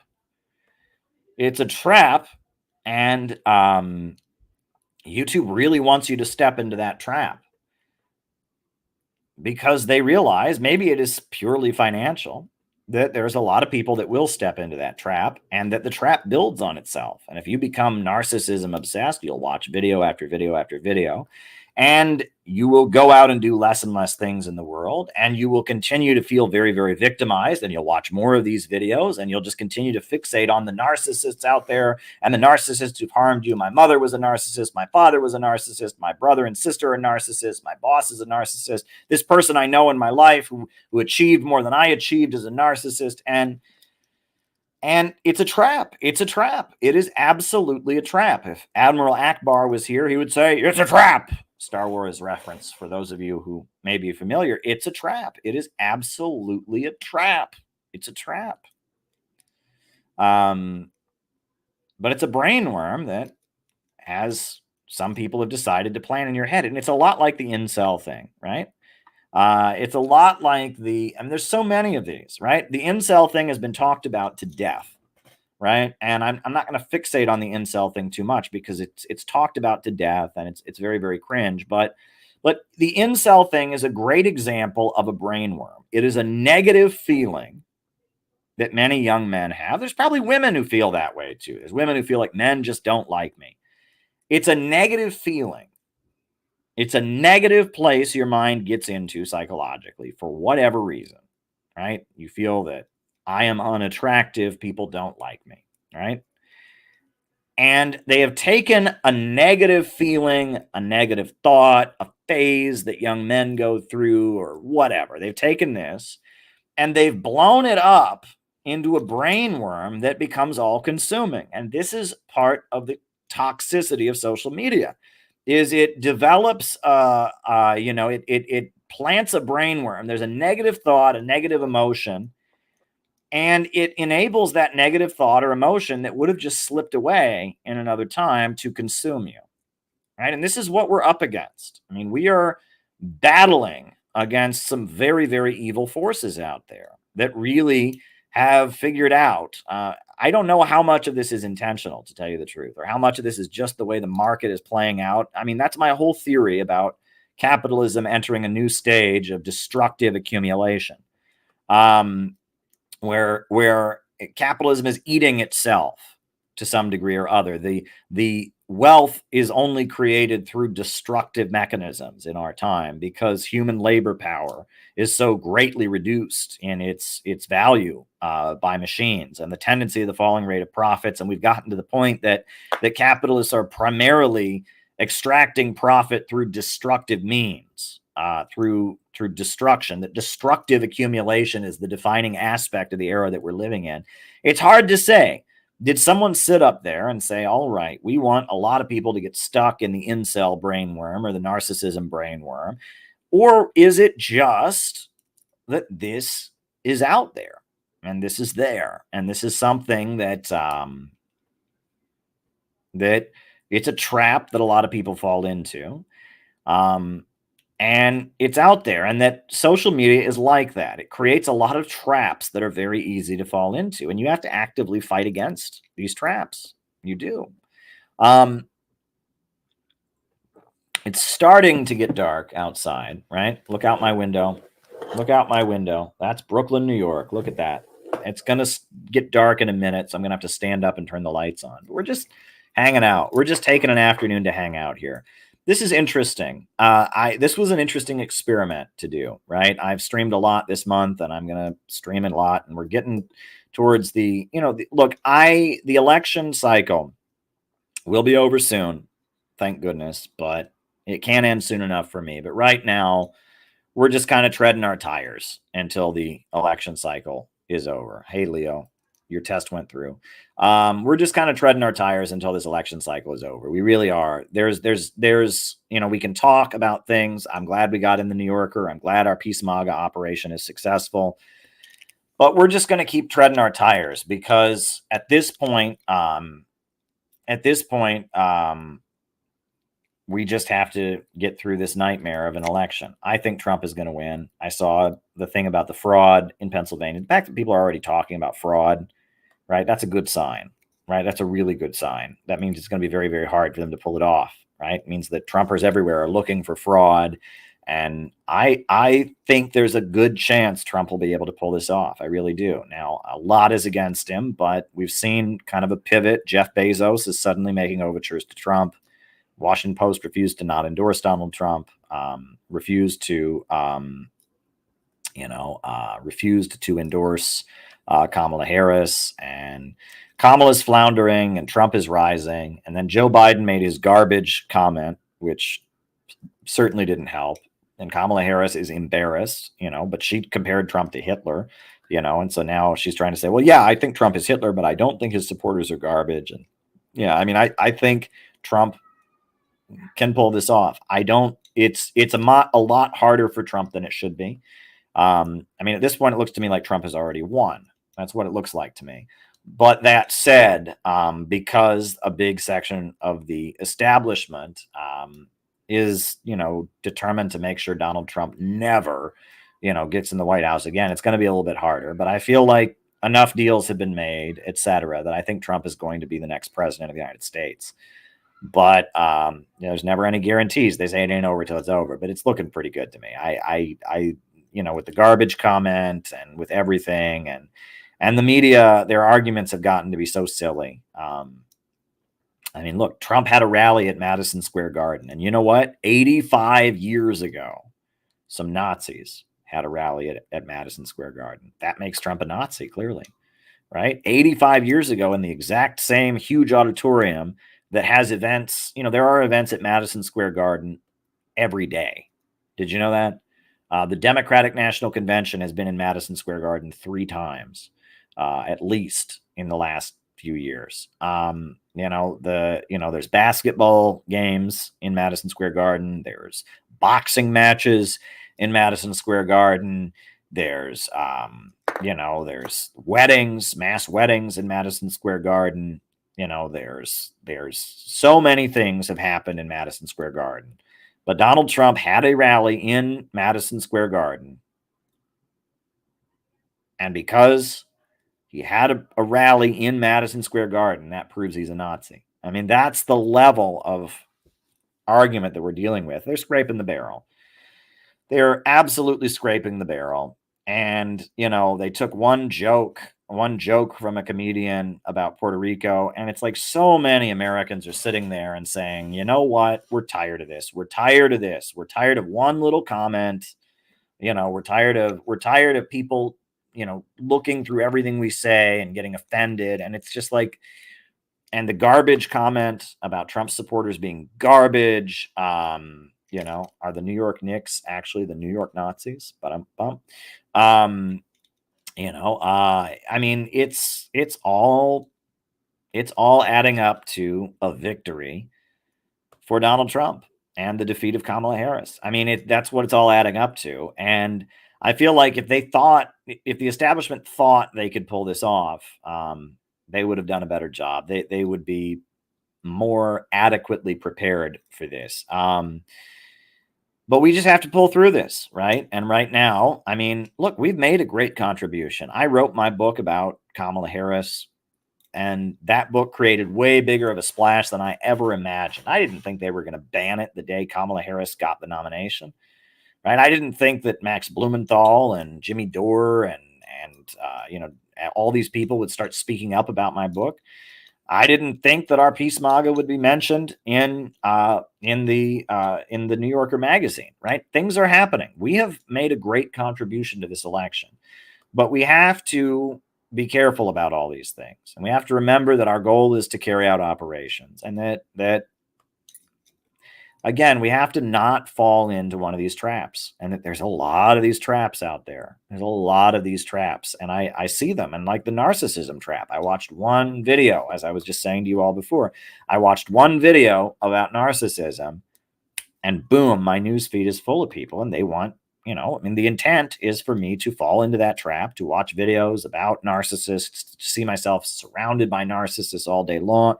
And that's the trap, right? And that is where a lot of people get stuck. And the goal is for you to be immobilized and for me to be immobilized, right? The goal is for all of us to be immobilized. So we just sit at home feeling traumatized, feeling that the world is unfair to us, looking into our phones. We fight with all of our friends and allies. We cut off all of our relationships. That's the goal. That's the goal. And that's why, I mean, there are so many videos and Netflix specials about cults. Oh my God, it's a cult. Don't join a cult. Oh, I was watching my wife. Sometimes my wife, she says, come on, Caleb, watch something with me. So I sat down with her and we were watching a Netflix comedy show.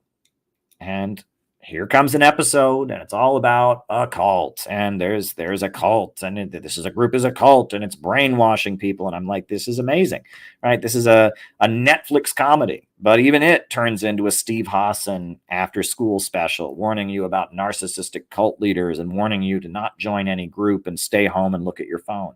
The forces of evil are in full mode at this time because the Western system is collapsing, because they need to promote this scarcity mindset. They need to control people. They need to isolate people. They need to plant the brain worms that just take you apart.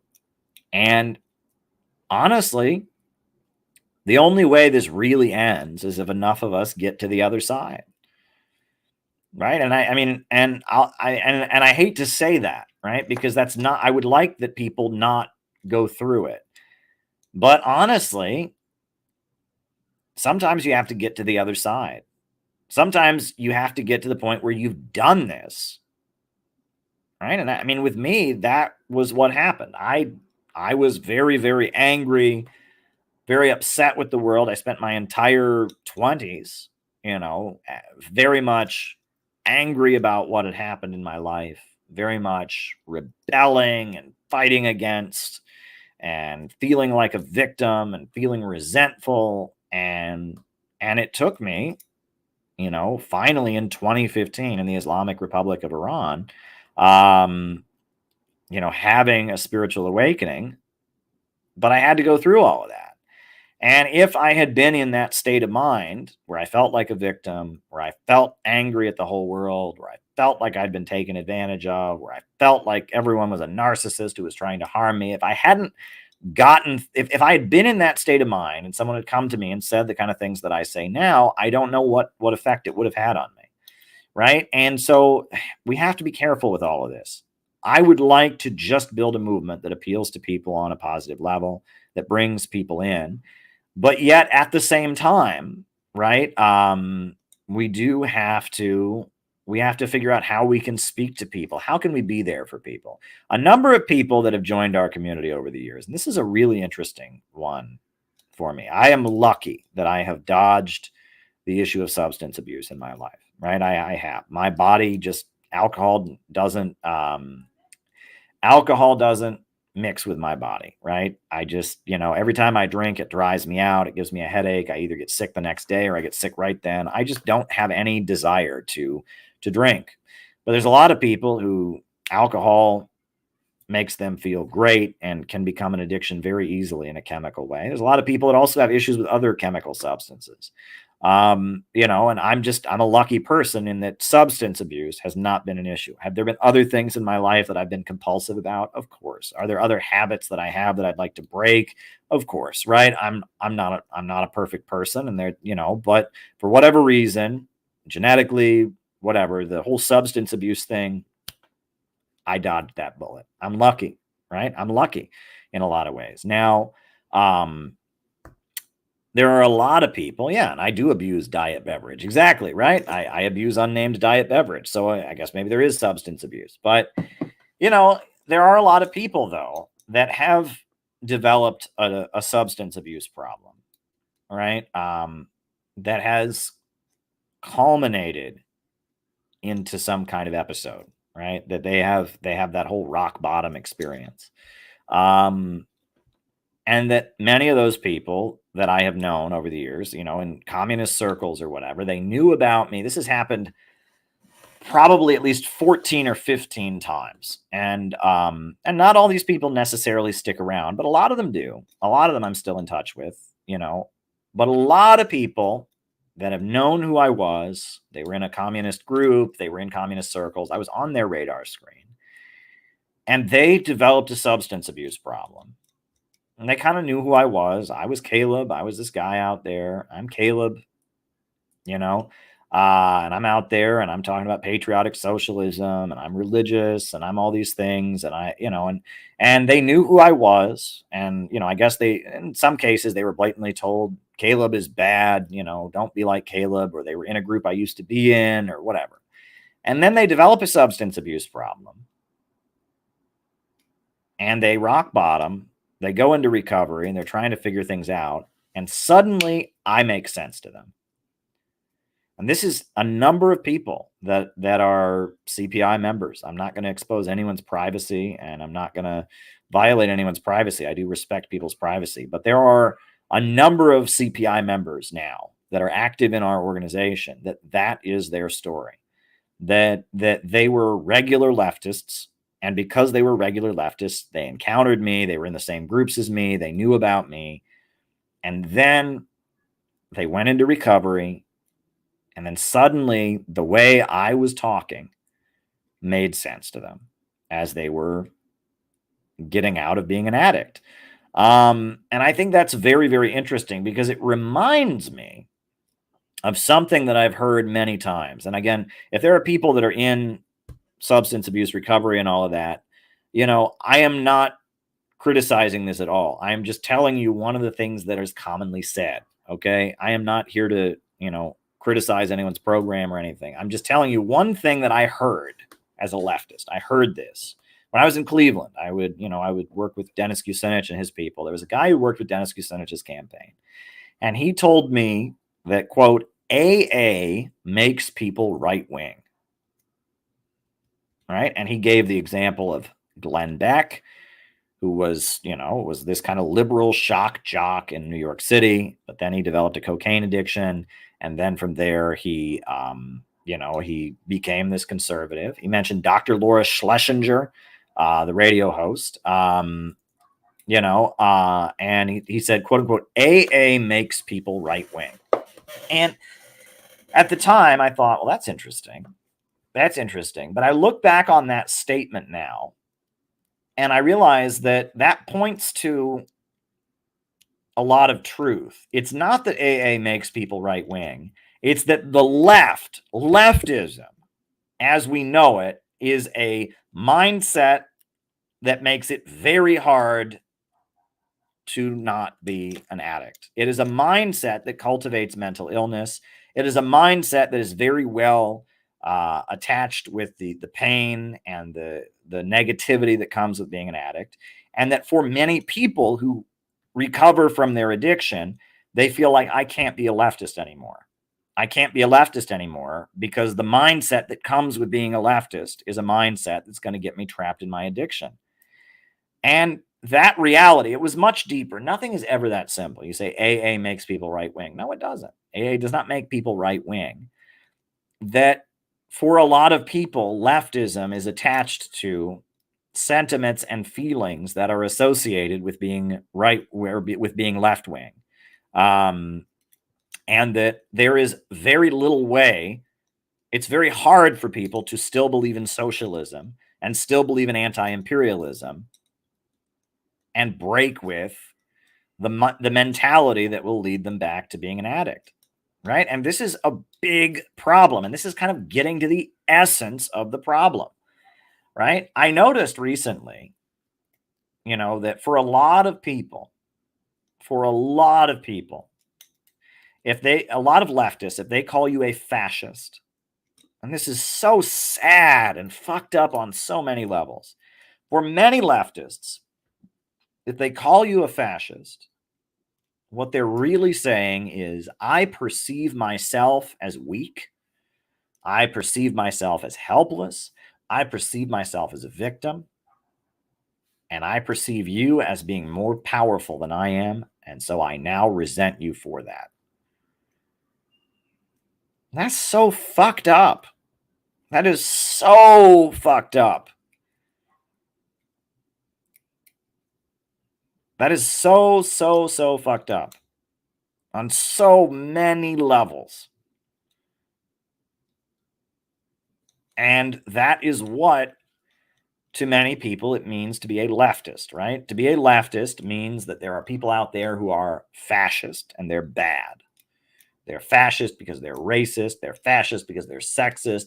But all of these things that they call people, fascist, racist, sexist, homophobic, transphobic, are not really condemnations of anything the person does. It is a perception that this person is more powerful than they are and isn't sorry about it and isn't apologizing for it, right? If a white person is not constantly going around flagellating themselves about their white privilege, they're racist, right? If a man is not constantly going around going, I'm sexist, then he must, or I have male, then he must be a sexist. And this is not what these terms are originally meant to mean. First of all, these terms are not even supposed to be personal, right? Racism is about power, right? It's about society as a whole. It's about the history of different communities. It's not about individuals, right? It's not about good people versus bad people. But, and the same about sexism, the same about these forms of oppression. They're not supposed to be about individual people being good or being bad. In fact, that was what I was constantly fighting against, because when I was in Cleveland doing work around police brutality, there were many white people in Cleveland that I would work with that were very open to socialism. And they liked the idea of, they talked about a small group of rich people that had all the power. They agreed. You talked about rationally organizing the economy. They agreed. You talked about the wars, how they're being waged for profit. They agreed. This was the suburbs of Cleveland. But then the second that you said racism exists, boom, that you lost them. And why did you lose them? You lost them, they would say, because I've suffered. And they would start telling you about times that they have suffered, times that they have experienced hardship, times that they've experienced poverty, etc. Well, none of that is an argument against the existence of racism. But in their mind, it is. Because they view racism as a question of good people and bad people. They view racism as what bad people do to hurt people and judge people because of their, the color of their skin or whatever. And they also view, racism and acknowledging it as somehow a denial that anyone who is quote unquote privileged has ever suffered. And so I was constantly pushing back against the notion that racism, sexism, that these things are individuals, right? That these are individuals that are they have a racist way of being. They have a sexist way of being. But what's weird is that, someone's talking about the anti-racist cult is insane. It's weird because now we've gone full circle. Because now, if you listen to what a lot of the, Judith Butler and, who is it? Who is the white fragility, right? What is her name? I don't even remember her name now. Robin DiAngelo and all of that. It is about individuals. There are good people and bad people out there, and good people learn to not be racist by taking our classes and feeling good about themselves, and bad people don't flagellate themselves, and it is this individualized moral thing that, that if you're a white person, you're bad.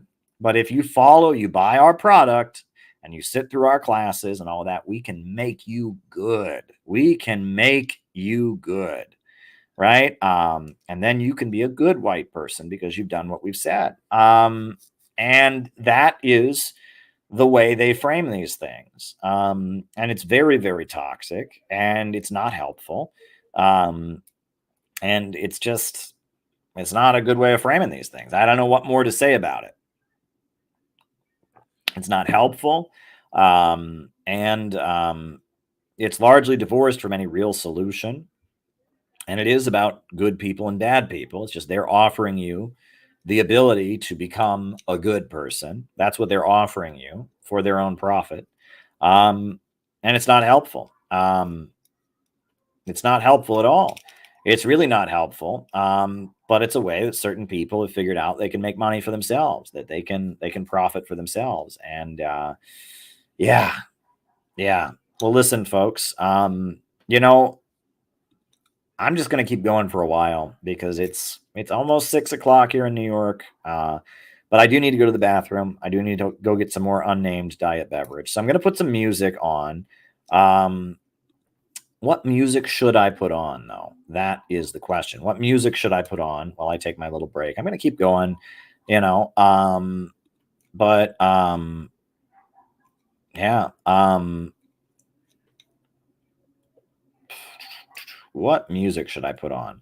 I feel like I should put some music on that I haven't put on a lot lately, but maybe not. Maybe I should put on, I might just put on that old Marxist-Leninist song. I have to turn the lights on too because it's getting dark. I'm going to put on Here's the Rose Now Dance just because I like it, and it's a classic. And I'll be back. But, I'm going to keep going with this for a little while longer, keep talking about whatever's on my mind this afternoon. And then from there, we will eventually start answering people's questions. So here we go.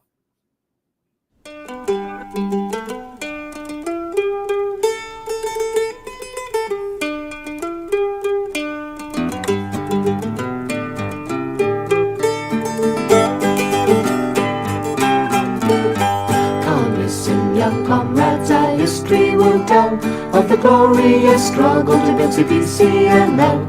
Oh, it is the story of how our class continues to fight battle after battle to smash the old and build the new. And we won another battle, see the enemy fall. But don't it seem paltry and don't it seem small? Still the enemy besets us and blocks our advance. But the times cry out, here's the rose now dance.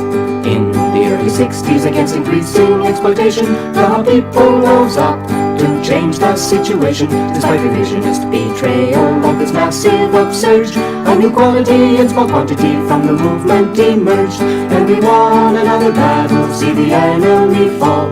But don't it seem paltry and don't it seem small? Still the enemy besets us and blocks our advance. But the times cry out, here's the rose now dance. They said don't turn off the people by making a scene, or you isolate the left from the mainstream. But we boldly shouted, down with imperialism, down with the lackeys, down with revisionism.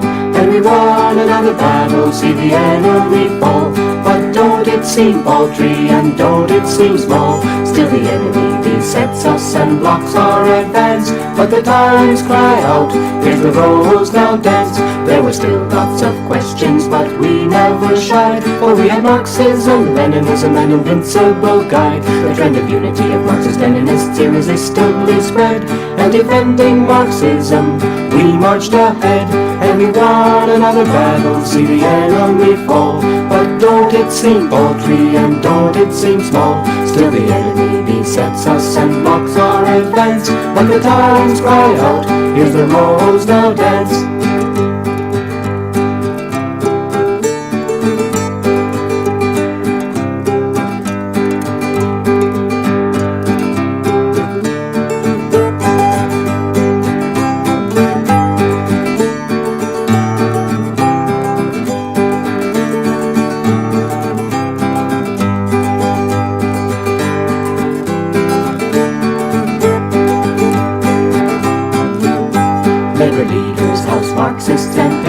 wild plans. They all did their best to upset our plans, but they could not stop us, nor could the state attacks, nor the jailing of comrades who dared to fight back. Then we won another battle, see the enemy fall. But don't it seem paltry, and don't it seem small, still the enemy besets us and blocks our advance. But the times cry out, here's the rose now dance, driven into a frenzy, the state and agent provocateurs into our ranks, thinking to stop us for sure. But their hope for easy victory was just a pipe dream, as we smashed the opportunists and exposed their schemes. And we won another battle, see the enemy fall.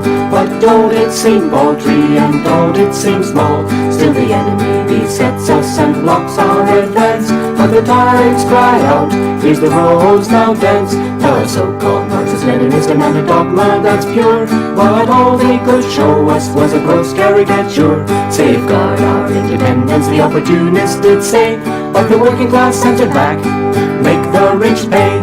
And we won another battle, see the enemy fall. But don't it seem paltry, and don't it seem small, still the enemy besets us and blocks our advance. But the times cry out, here's the rose now dance. They unfurled their yellow banner called Mao Zedong thought, and gleefully shouted that we had been caught. Whenever loyal to Marxism we stood our ground, but the venom of our party brought Mao Zedong thought down. And we won another battle, see the enemy fall. But don't it seem paltry, and don't it seem small, still the enemy besets us and blocks our advance. But the times cry out, here's the rose now dance. The road has been long, but learn from our class, the proletarian revolution is a practical task. Here is our banner, and here is our task, defend the Marxist-Leninist party as the vanguard of the class. And we won another battle, see the enemy fall. But don't it seem paltry, and don't it seem small, still the enemy besets us and blocks our advance. But the times cry out, here's the rose now dance. Hey. So glad that you all are here.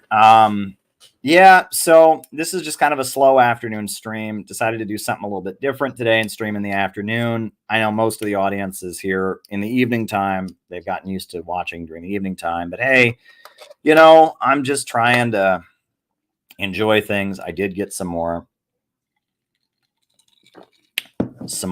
unnamed diet beverage. So yeah. I did see that Tulsi Gabbard gave a very interesting speech today. I think it was it today, or it was like, I think it was a recent speech. I think it was today that she gave this very interesting speech. I'm going to put it on. Right. It was pretty good. So I think this is the one. Yeah, I mean, Bobby spoke very eloquently about the contrast on this issue of peace and war between Kamala Harris and Donald Trump. What kind of president and commander-in-chief Kamala Harris would be.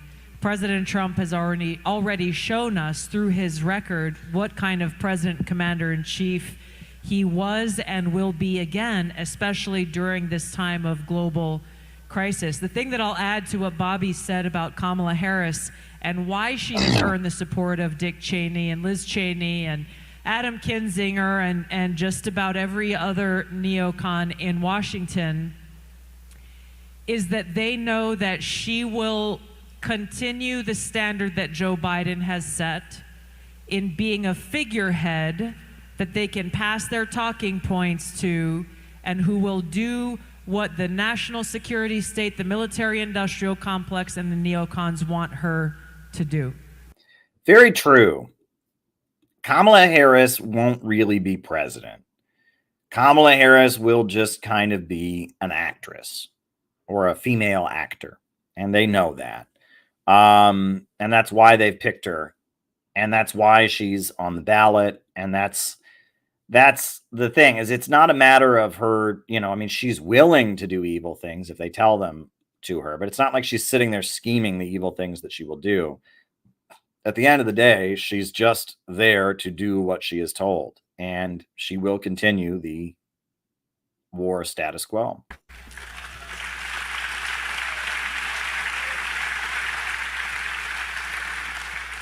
I don't have any doubt that this is true, both because we have 4 years under a Harris-Biden administration that has proven this to be the most profitable time for the military-industrial complex and the most disastrous time for us as the American people, but for humanity in the world, because their foreign policy decisions have pushed us closer to the brink of nuclear war than we ever have been before. What President Kennedy and Khrushchev worked so hard to try to prevent, because they understood that this threatens all of humanity, that President Ronald Reagan understood the seriousness of, and he worked with Gorbachev to try to prevent nuclear war, and said very accurately that a nuclear war can never be won and should never be fought.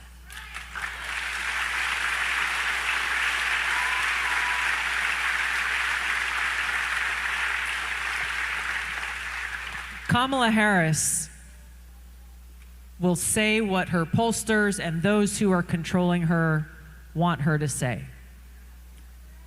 She stood and looked at us through the camera on that debate stage and said confidently and without hesitation that there is not a single active duty service member deployed to any combat zone anywhere in the world for the first time in a century.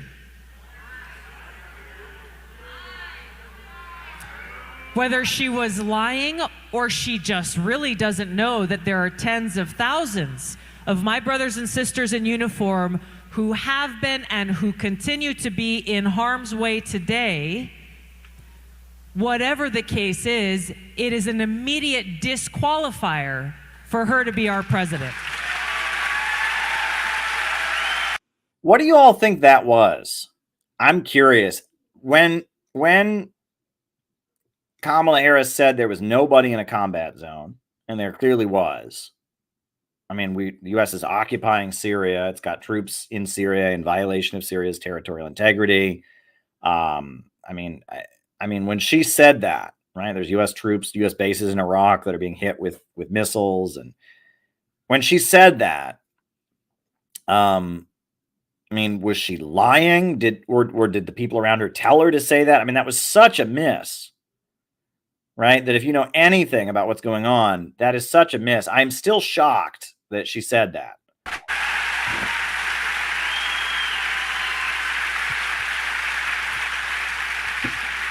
Because I don't know about you, but I've been serving in the Army for over 20 years. I'm a lieutenant colonel and a commander in the Army Reserve today.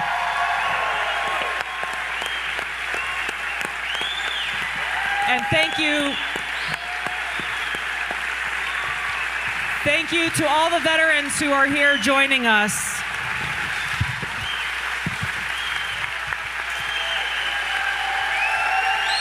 Thank you. Thank you.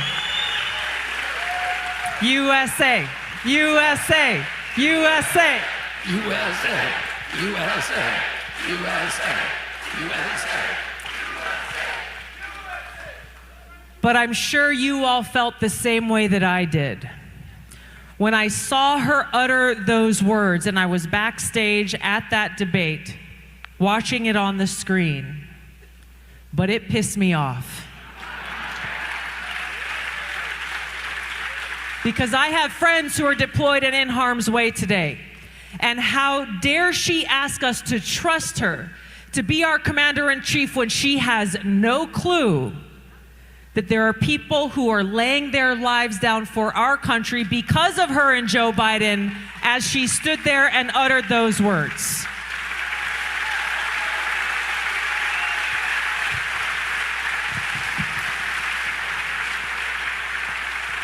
And so for coming from someone who tells us she is in the Situation Room with Joe Biden every day, that she is the last person to leave the room before he makes any major decision, that she is a person who Joe Biden has trusted with every issue related to domestic and foreign policy,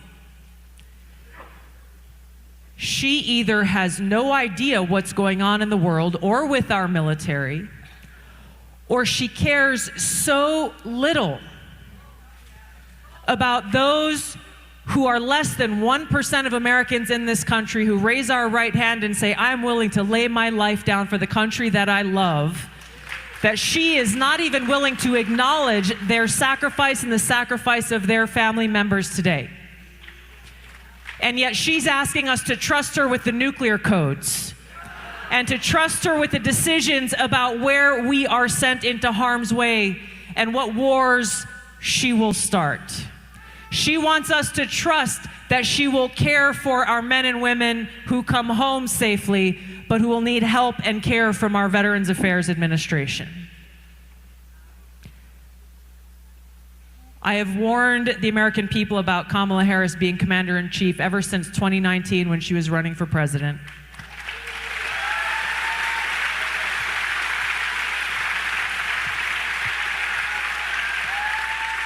Because as we have seen her... And that was actually a theme in my book. I talked about who Tulsi Gabbard is tied to in the military, why they're afraid of Kamala Harris. That was actually a really big theme in my book. In the third chapter, I talked about why Tulsi Gabbard used her limited time on the debate stage, because she was given very, very little time on the debate stage to go after Kamala Harris. And that's because Tulsi Gabbard is tied to a section of the Pentagon that wants a better relationship with Russia, is more concerned about fighting ISIS, Al-Qaeda, and such groups. Straight in this campaign, she cares so little for those who are willing to lay their life down for our country that she would not hesitate to use my brothers and sisters in uniform to mask the insecurity and weakness that she feels, that she would deploy us into harm's way. Yeah, and she does feel that, right? And again, that's another theme of my book. I know Tulsi has read my book.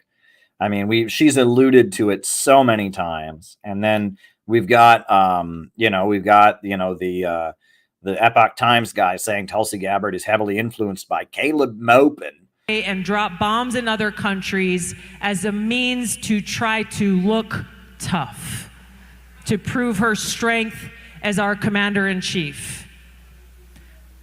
Every one of us who volunteered to serve, and our veterans, please raise your hand here tonight.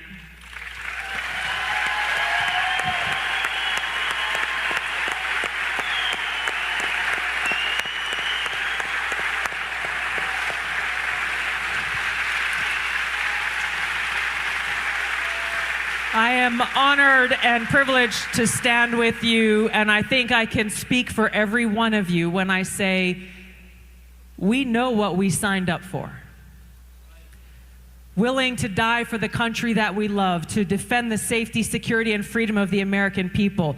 We did not sign up for some insecure, weak politician to use us and our brothers and sisters as cannon fodder to make her look tough.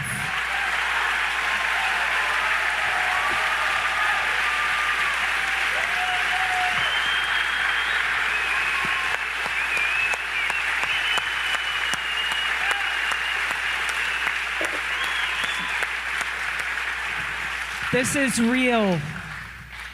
This is real. I'll never forget my brothers and sisters who never made that trip home with us. They're in my heart every day. They are why I'm here. They are why I'm standing with President Trump in this election. Because he is the leader who has the courage and the strength to fight for peace.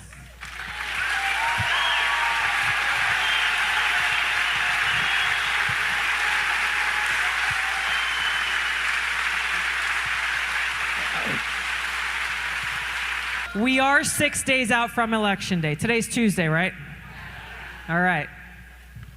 Early voting has begun all across the country. Before coming here, I think this is the second or third time I've been here as a part of this campaign, I have heard over and over again people say, don't bother going to Madison. We're ignoring them, naturally.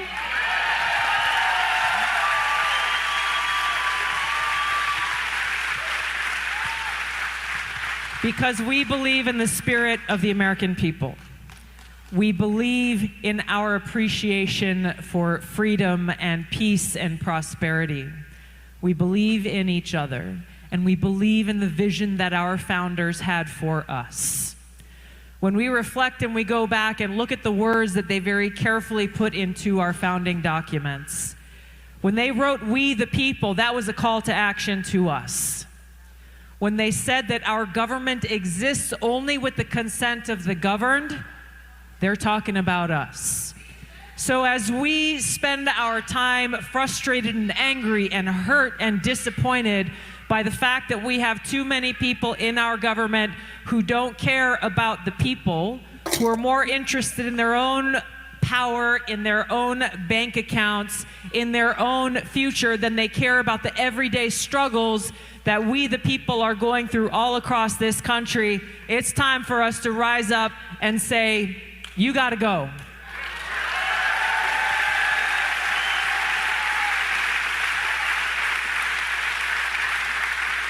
You know, my brother Sitema started out this evening sharing with you his own feeling that reflects a feeling that I've heard from too many people across the country of hopelessness, that your voice doesn't matter because the powers of the elite in Washington and the big propaganda media and big tech and big pharma and all of these entities, the military-industrial complex, all of whom are conspiring to hold on to power and to squash and suppress our freedom and our voices and our ability to choose who we want to serve in office.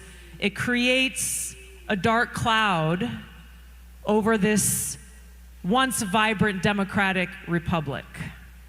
And just as I had that conversation with Sitema at Fort Bragg, North Carolina, a couple of years ago now, it's the same conversation I want to have with you. They are doing all of this because they're afraid of us.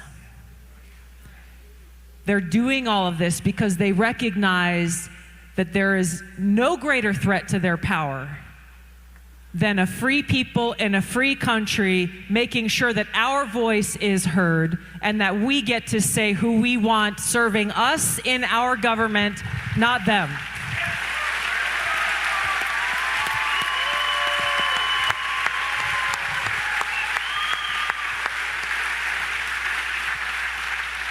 And I share this with you, you know this, you're here, you're fired up, but I guarantee you, you have people in your life who feel maybe that sense of powerlessness and hopelessness. Here's the truth. We are only powerful if we use that power. Our voices will only be heard if we use them, if we exercise them. And so this is our no-fail mission to save our country, to save the world, to defend freedom and get us back on that path towards peace, freedom, and prosperity for all Americans.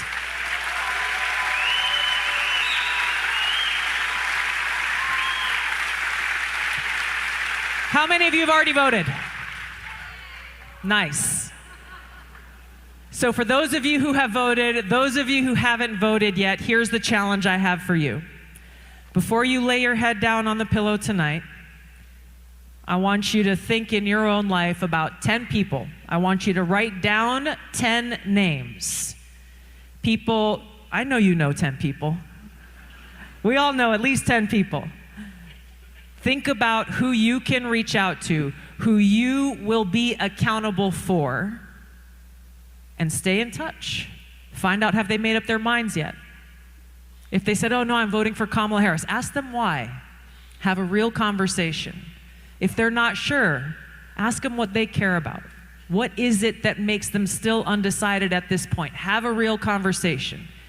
If they say, yeah, I'm supporting President Trump, but I haven't voted yet, say, okay, you call me with a picture of that receipt that says you voted. You be accountable for 10 people in your life to make sure they go out and cast that vote, because now is the time. November 6th, it'll be too late. Now is the time for us to stand together, not as Democrats or Republicans or independents or libertarians, but as Americans who love our country and who cherish peace and freedom, to save our country and do all that we possibly can, understanding that sometimes we may get attacked. You know that sometimes we will face obstacles. There are some days when you may feel that hopelessness, but I get, trust me. But in those moments where you feel like you've done all you can, I encourage you to do what I do and think of those who have come before us, both those who have worn the uniform and the great leaders we have talked about here tonight who put it all on the line for our country and push just a little harder, because this country is worth it. We are worth it. Our future is worth it.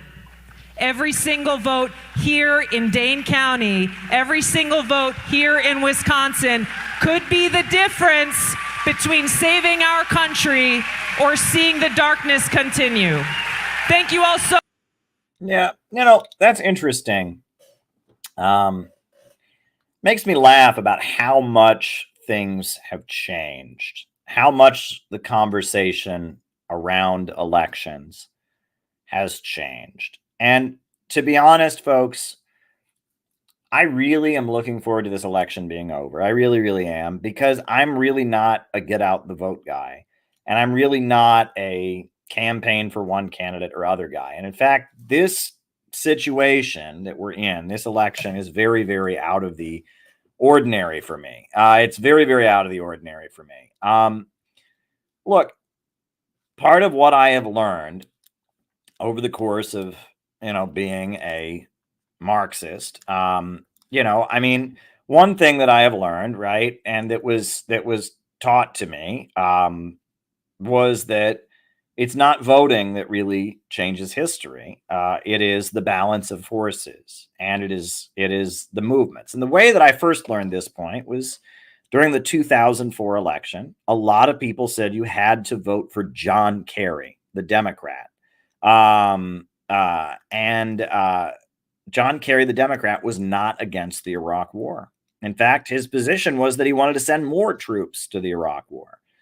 But the argument that was made by Medea Benjamin, that was made by all kinds of people, was that you had to vote for John Kerry because he was the other candidate, and Bush was responsible for the war, and Bush had done the crackdown on our civil liberties. And Bush was the symbol of everything that those of us who were anti-imperialists or socialists or whatever were against. And so you had to vote for John Kerry. And I was around the political tendencies that said, don't vote for John Kerry. And I learned their perspective, which had a lot of truth in it and was correct. They said that, they pointed out that John Kerry is not against any of the things that you're upset about. He voted for the Patriot Act. He wanted to keep the Patriot Act. John Kerry, wants to expand the war in Iraq, and he says he could have done it better. He said it was wrong to go in the way we did, but he could have done it better. And John Kerry made his campaign, his whole campaign, he made it into a pro-war campaign. Even though people were voting for him because he was anti-war, he didn't even bother to give those sentiments very much attention. When he accepted the nomination, he did it by saying, "I'm John Kerry reporting for duty." And they made a whole documentary about how he fought in Vietnam against the Vietnamese people. And he was such a hero because he had fought against the Vietnamese National Liberation Front. And that the 2004 election campaign, it was almost like a psyop against the anti-war movement, because the public was pretty solidly against the war. The Democrats ran a campaign that was pro-war and basically forced all the anti-war people to vote for it. They were psyoping their own people, right? Rather than pandering to the anti-war sentiments, they did the opposite. They ran a presidential campaign that almost seemed like it was designed to like get people to agree to something that they didn't agree to. Right. There's an old thing about, like if you force somebody to say something over and over again. I am doing something crazy today, folks. I am putting my feet up. Can you believe that? I've been on here for 2 hours and 13 minutes, and I'm planning to be on here for quite some time. So I'm actually putting my feet up. Can you believe it? I am putting my feet up. I am putting my feet up. I feel so sloppy, but I'm putting my feet up, right? I have never done that on a stream before, but I am putting my feet up because I want to talk about this for a little while, right? I just want to chill. This is just a chill stream. I'm not on here making a speech. I'm on here talking about different things, showing different music and all that. This is just a chill stream. I'm putting my feet up. I'm just talking to you all. But the 2004 campaign, it was wrong to vote for John Kerry because John Kerry's whole campaign was a psyop against the people who voted for him. And it was pointed out by Peter Camejo, who ran as the Green Party candidate. And it was pointed out by a lot of people that the Democrats were actively trying to get, you know, the bulk of the people that were opposed to George Bush were against the war in Iraq and were against torture, were against all the things that Bush was doing. And John Kerry's campaign was very much the political establishment telling them and forcing them to oppose it, to go against what they believed in. And it worked. It worked. And I saw it. And people that were anti-war would mouth support for the war because they had to support John Kerry, and that it worked. It was very, very effective. That the Democratic Party, they weren't even really running against Bush. They were running against their own members to try and suppress the anti-war and anti-establishment views of their own members. And that what was pointed out at that time by the socialists and the leftists that was accurate was that, you know, Richard Nixon was far to the left, I guess, or far more progressive or reforming in his policies than Bush or than John Kerry or any of the Democrats had been. And that was because there was a mass movement at the time. You know, Richard Nixon was this arch conservative who had been a big supporter of the Vietnam War, but he's the guy who ended it because there was an anti-war movement, because the Vietnamese people had heroically fought and won the war. And Richard Nixon lowered the voting age to 18 because he wanted younger Americans to be more engaged with the political system and not be out rioting in the streets. And Richard Nixon created the Office of Workplace Health and Safety to protect workers on the job. And Richard Nixon, you know, he is the one who created the Environmental Protection Agency. And Richard Nixon is also the one who had the first affirmative action policies. And that because there was a mass left-wing movement in the early 70s when Richard Nixon took office, and I guess the late 60s when he took office, and Richard Nixon's policies, even though he was a conservative, and even though he was opposed to all these things, he was forced to give in, you know, and he was forced to, you know, to what do you call it? You know, to kind of give attention to, you know, and enact policies that stabilize society, because there was a movement that existed that was left wing, you know, and that was a fair point. And that, you know, the reason that, you know, that the Vietnam War was ended was not because people voted for the Democrats. It was because there was a mass movement in the streets of people blocking, you know, blocking troop trains and burning their draft cards and you know, protesting. And you had Stop the War Week in Berkeley, and you had all kinds of mass movements, and you had an uprising even within the military itself, the American Servicemen's Union and the Vietnam Veterans Against the War, and that the ending of the Vietnam War was not done at the ballot box. That was what many people pointed out. And they pointed out that in the 1930s, the way, you know, Social Security and unemployment insurance and these things were passed was because there was a mass movement of workers occupying their factories and demanding it, and that it's, you know, that's how these things were won.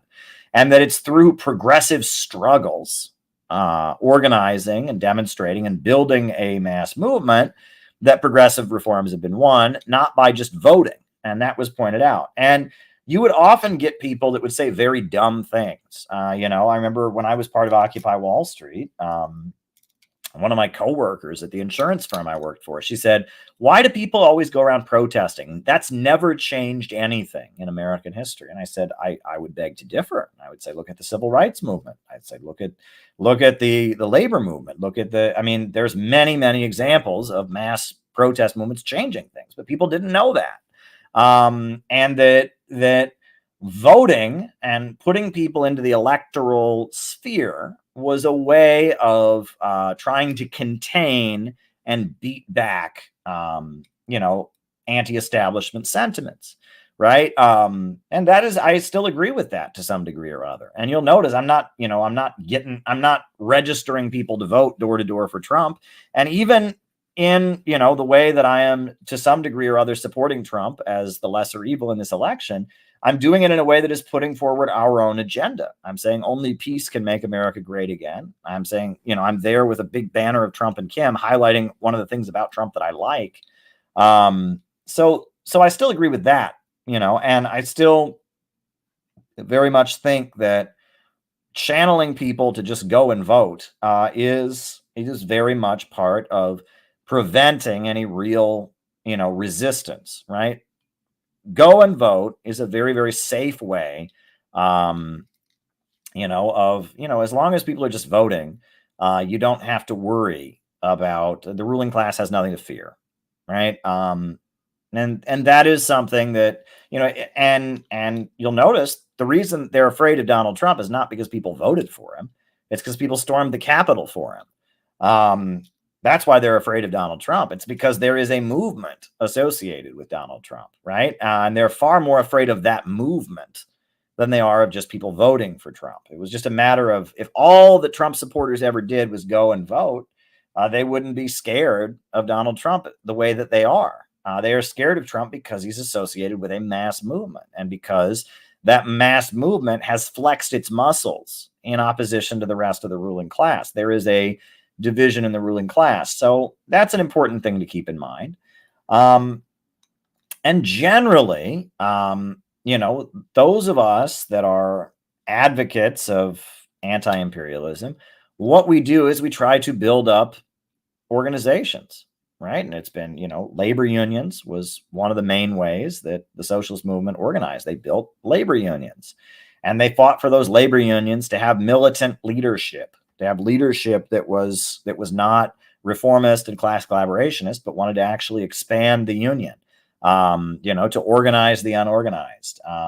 We used to say, if you don't have a union, fight to get one. And if you do have one, fight to make the union fight, right? And the idea was that the labor movement, building up working class organizations, labor unions, that was the main thing, because that's political infrastructure. Those are organizations through which, the working class can assert itself.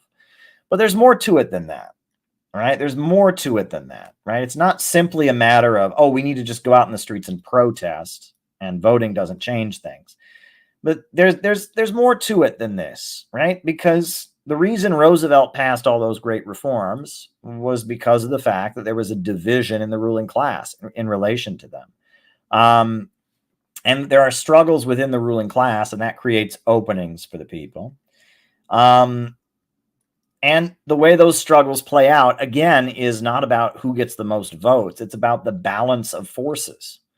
There's a lot of things. There's a lot of many layers to this. The main way that, that anti-imperialist forces have related to elections has generally been to say we don't need people voting. What we need is to build a mass movement, right? And that, when socialists participate in elections, often it's just a recruiting drive, right? You're just going out there running on a socialist platform and using the election as an opportunity to get your message out. Because in normal times, non-revolutionary times, one of the only times that people think about politics is during elections. A lot of people don't think deeply about politics. So one of the only times where they're really thinking about politics is during the election. So by running a third-party candidacy, you're able to get your message out there. You're able to spread the message of your movement by running an election campaign as kind of a recruiting drive, as an advertisement for your politics. And then, in addition to that, running your own candidate as a recruiting drive, there's also instances where you would endorse another candidate, and that candidate isn't a candidate that could win, but that candidate represents the movement, like the opposition, like Henry Wallace. 1948, Henry Wallace ran for president. He broke with the Democrats because the Democrats were going along with McCarthyism, and the Democrats were going along with war against the Soviet Union, and the Democrats were the Jim Crow Dixiecrat party. So Henry Wallace, the former vice president under Roosevelt, left the Democrat Party, and he formed the Progressive Party, and he ran against Roosevelt, or against Truman, in the 1948 presidential election. And he wasn't going to win. He was a fringe candidate, but he was running to make a dividing line. And it was correct to support Henry Wallace in the 1948 election because he represented everyone who was against the way the USA was going in the post-World War II years. The USA was going toward McCarthyism. It was going toward the Cold War. He was the force of opposition. And you have other candidates like that. Jesse Jackson in 1984, his campaign was a lot like that, right? That Jesse Jackson was running as a Democrat, but he was kind of the symbol of opposition. He was in opposition to the bulk of the Democratic Party. He was supporting the Palestinians in his campaign. He was, opposing the nuclear arms race. He was opposing apartheid in South Africa and supporting Nelson Mandela. And that Jesse Jackson's 1984 election campaign was very much a campaign that he wasn't going to win, but he was kind of the symbol of being at odds with the political establishment. And that Jesse Jackson, his 1984 campaign, a lot of communists supported it. The Communist Workers' Party supported it, which was a Maoist group at the time. The Workers' World Party supported it. A lot of different communist groups supported Jesse Jackson's campaign because Jesse Jackson, he wasn't a communist. But his campaign, it was the voice of people that were opposed to apartheid in South Africa, that were supporting the Palestinians and others. So, there might be a candidate that you would support, who gives voice to a mass movement, who is a voice of the movement. I'm going over different ways that communists can relate to elections. The primary way that communists participate in elections, they just see it as a recruiting drive. And they view the election as a distraction from building the mass movement that's needed. And then from there, they might participate. They might run their own candidate as a way to recruit. But then occasionally you get a Henry Wallace situation. Like 1948, Henry Wallace was the symbol of the anti-imperialist movement that was needed. And so voting for Henry Wallace, even though he wasn't a communist, was a way to oppose imperialism. Or you get a situation like Jesse Jackson in 1984, where Jesse Jackson was not going to win, and Jesse Jackson was not a communist, but he was a symbol of the mass anti-imperialist movement. And so voting for him was a way to vote for anti-imperialism, to build an anti-imperialist movement. Every so often, though, you do get a situation like today. It's a very rare situation where there's two major candidates on the ballot representing two major capitalist parties, and one candidate must win and the other must lose. And, it's not, neither candidate represents a mass movement. Donald Trump does not represent an anti-imperialist mass movement. I'll just tell you that much. He represents a division in the ruling class about how to manage imperialism. But he is not an anti-imperialist. He murdered Qasem Soleimani. He's tight with the Israel lobby and all of that.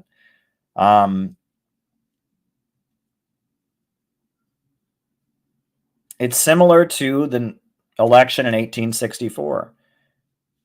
Abraham Lincoln ran for president for re-election against the Democrats. And the Democrats were just as much capitalist as Lincoln. And Lincoln at the time was even saying things like he didn't want to abolish slavery. He just wanted to preserve the Union, and he wanted slavery to not expand. And that there was a very solid difference between Lincoln and the Democrats in the 1864 election, but both of them represented the enemy class camp. The Democrats represented the slaveholders and the less anti-slavery wing of the industrial capitalists, and the Republicans represented the industrial capitalists and the bankers that were opposed to slavery, or at least somewhat opposed to it, or wanted to preserve the United States. And both of them represented the enemy camp. Lincoln represented the enemy camp. You know, the Democrats represented the enemy camp, but there was a very solid division in the enemy camp over the question of slavery. And Lincoln was on the right side. Lincoln had to win the 1864 presidential election. If Lincoln had lost the 1864 presidential election, there would have been a peace treaty. And that peace treaty would have led to the South breaking away and maintaining slavery and becoming an independent country, basically an outpost of the British Empire on the United States, on in North America. And so in order to defeat slavery, and in order to defeat the British Empire, and in order to do that, Lincoln had to win the 1864 presidential election. And that wasn't, Lincoln winning was not a victory for socialism. It was not a victory for the working class, but it was a situation where there was a clear fundamental difference over the issue of slavery, and one side had to win. 1936 with Roosevelt, again, another similar situation where there was a clear difference in the ruling class in relation to Nazi Germany and in relation to the labor movement, that the Republicans wanted to crush the labor movement. The Republicans saw the labor movement as a communist conspiracy, and they wanted to completely crush it. And they wanted to team up with the Nazis in order to do so.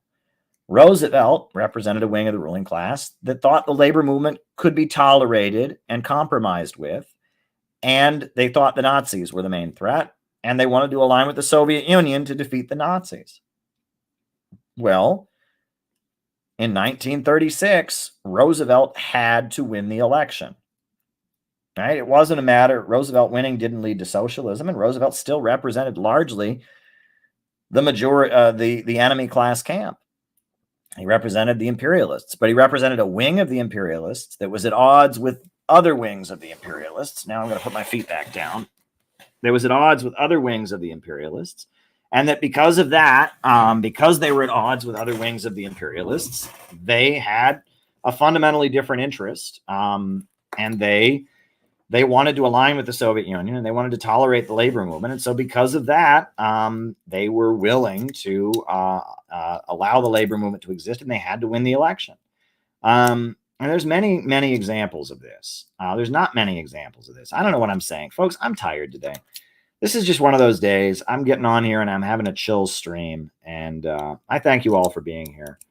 I really do thank you all for being here. And but I'm basically saying that this election, Trump has to win. If Trump doesn't win, that's going to be a very, very, very significant setback for our ability to organize. Trump being there creates a certain amount of political space. It does, right? Trump doesn't represent our class camp, and Trump absolutely represents the enemy class camp in many, many ways. But there is a fundamental disagreement. Trump represents a faction that is less excited about World War III, less excited about the low-wage police state, and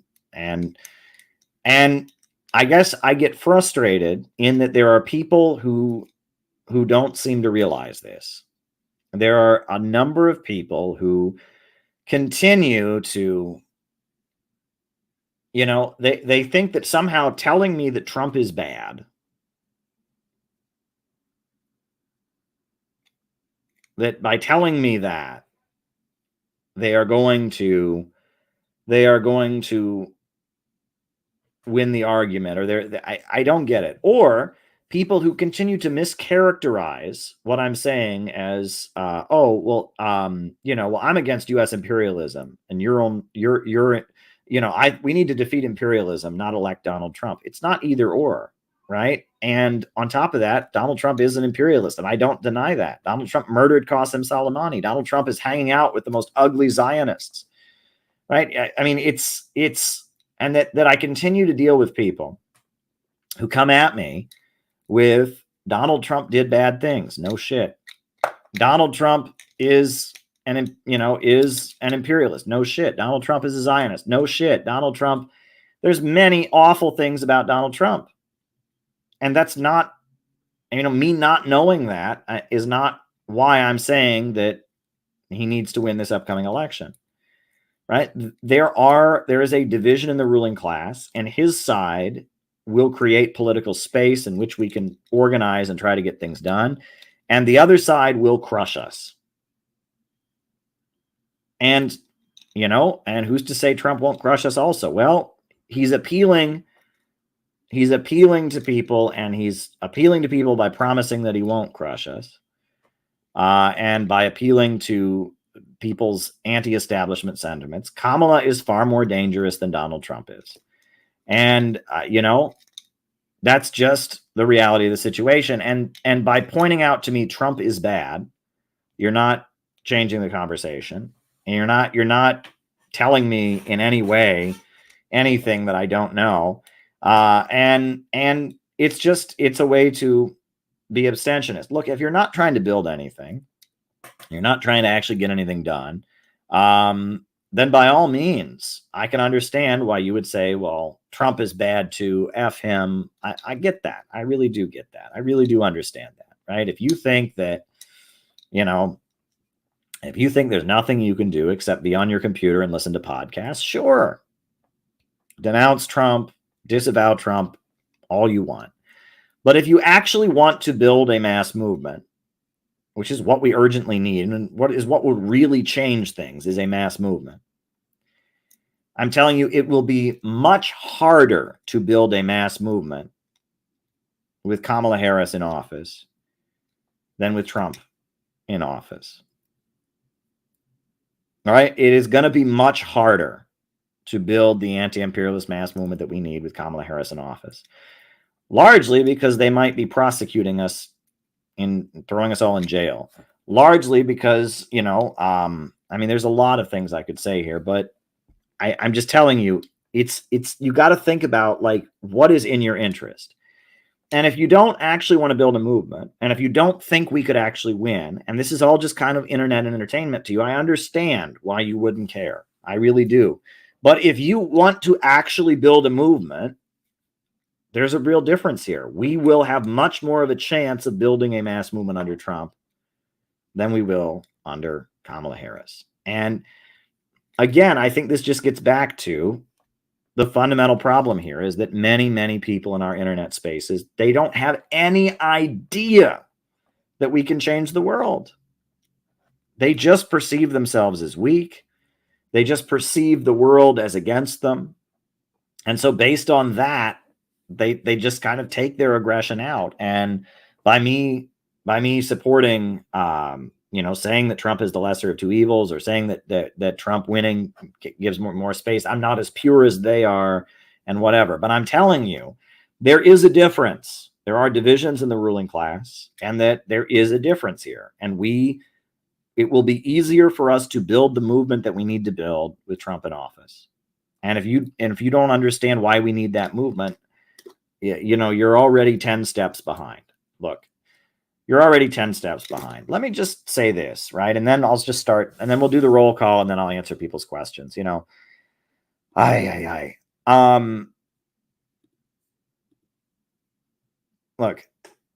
July 12th, 2025 is going to be a big game changer. It's going to be a big game changer. A lot of things are going to change, right? And our organization is completely learning and reorienting. We are in a period of transition as a group. We are changing the way we operate. We're changing our messaging style. We're changing a lot of things. And July 12th, 2025 is very heavily related to those changes. And right now, right, we just have to kind of get through this election nightmare. We really do. And I mean, that's probably why not that many people are watching right now. I realize that. I didn't think this was going to be a huge stream, but not that many people are watching because we're just waiting to get through. We're just waiting to get through this election nightmare, right? And people are streaming about elections. I'm not on here streaming about elections because elections are not the most important thing to me. We're waiting to get through the elections. We're waiting to figure out where to go and what to do. But we need to build a mass movement. And July 12th, 2025 is when we're going to have the National Convention of the Center for Political Innovation. That will be the biggest one we've ever had. And it will be in Chicago. And we're going to have well over 400 people there. And we're figuring out how to do this. And we're figuring out different angles. And we're working with people. And we're trying to accomplish and get as much done as we can in these times, right? As we move toward ultimately reaching our goal. We have to just keep struggling. And these are difficult times. And we're doing the best that we can. We're doing the best that we can. So I want to thank you all. I'll answer your questions and then I'll say goodnight. But let's do the roll call. Names and locations. Who is with us tonight? Names and locations. Names and locations. I will call you all out as I see you. Names and locations. Who is with us tonight? Names and locations. Names and locations. Names and locations. Who's with us? Names and locations. Names and locations. Who is with us? Who is with us? Names and locations. Who is with us? Who's with us tonight? Connor in Colorado. Welcome, Connor. Alexander Grimsamo in Norway. Courtney in Northern Virginia. Mo in Denver, Colorado. Auckland, New Zealand. Timoshenko in St. Louis. Welcome, welcome, welcome. Names and locations. Names and locations. Who is with us? Who is with us? Names and locations. Names and locations. Who is with us tonight? Ari in Finland. Welcome, Ari. Alex in Brazil is with us. Welcome, welcome, welcome. Seattle, Washington. Dahe. Welcome, Seattle. Dahe. Welcome, welcome, welcome. Names and locations. Names and locations. Who is with us? Who is with us? Names and locations. Names and locations. Who is with us? Who is with us? Who is with us? Names and locations. Anybody else? Names and locations. Names and locations. Who is with us? Who is with us? Steve and Ann in Ringgold, Georgia. Welcome. Glad to have you with us today. All righty. All righty. So I see there's a few Rumble rants that have come in. So, all right. Penny says, Mexico is evaluating water use and making agriculture more water efficient and diverting excess water to households if they could rein in Coca-Cola, the biggest water thief. I think that's a good thing to do. I think it's a great thing to do. To try and restructure their agriculture. Yeah, there we go. I think that's a good thing. I think it's a great thing. And then AMLO and now his successor, I have good feelings about them. I feel like, again, they're making the best out of a difficult situation. We got Patrick in Maine, pronounced Deha. Deha is how you say your name. Patrick in Maine. Tut Earth. All righty. All righty. Now, Unanimous says, the next super chat or the next Rumble rant is pointing me toward a tweet. It's Leo Messi is pointing me toward a tweet. And it's Buzz Aldrin said, one small step for China, one great imperative that we need to expand American space cooperation, get back to the moon, get to Mars. And that's why he voted for Trump. Trump, while flawed, who wants to make overtures to neoconservatives, does present himself as someone who believes in growth and stands against the Malthusian ultra-rich. Well, I'll retweet that. I agree. That's a great tweet. And that Trump wanting to amp up the space program is awesome. I think that's tremendous. I think it's a great aspect of Trump's platform. And that, yes, he represents a section of the ruling class that does believe in growth. Whereas the bulk of the ruling class is pushing degrowth. Is this the same tweet again from Leo Masi? Yes, it is. That's the same one. He sent it to me twice. All right. And those are the Rumble rants. So now we'll put the super chats on the screen. What do you mean when you say low wage police state? I mean, look what's happening to our country. Our living standards are going down. People are stuck in a cycle of low wage, short-term service sector jobs, and our rights are being taken away. We are becoming an imprisoned society where people's living conditions are going down. It's impossible to raise a family, etc.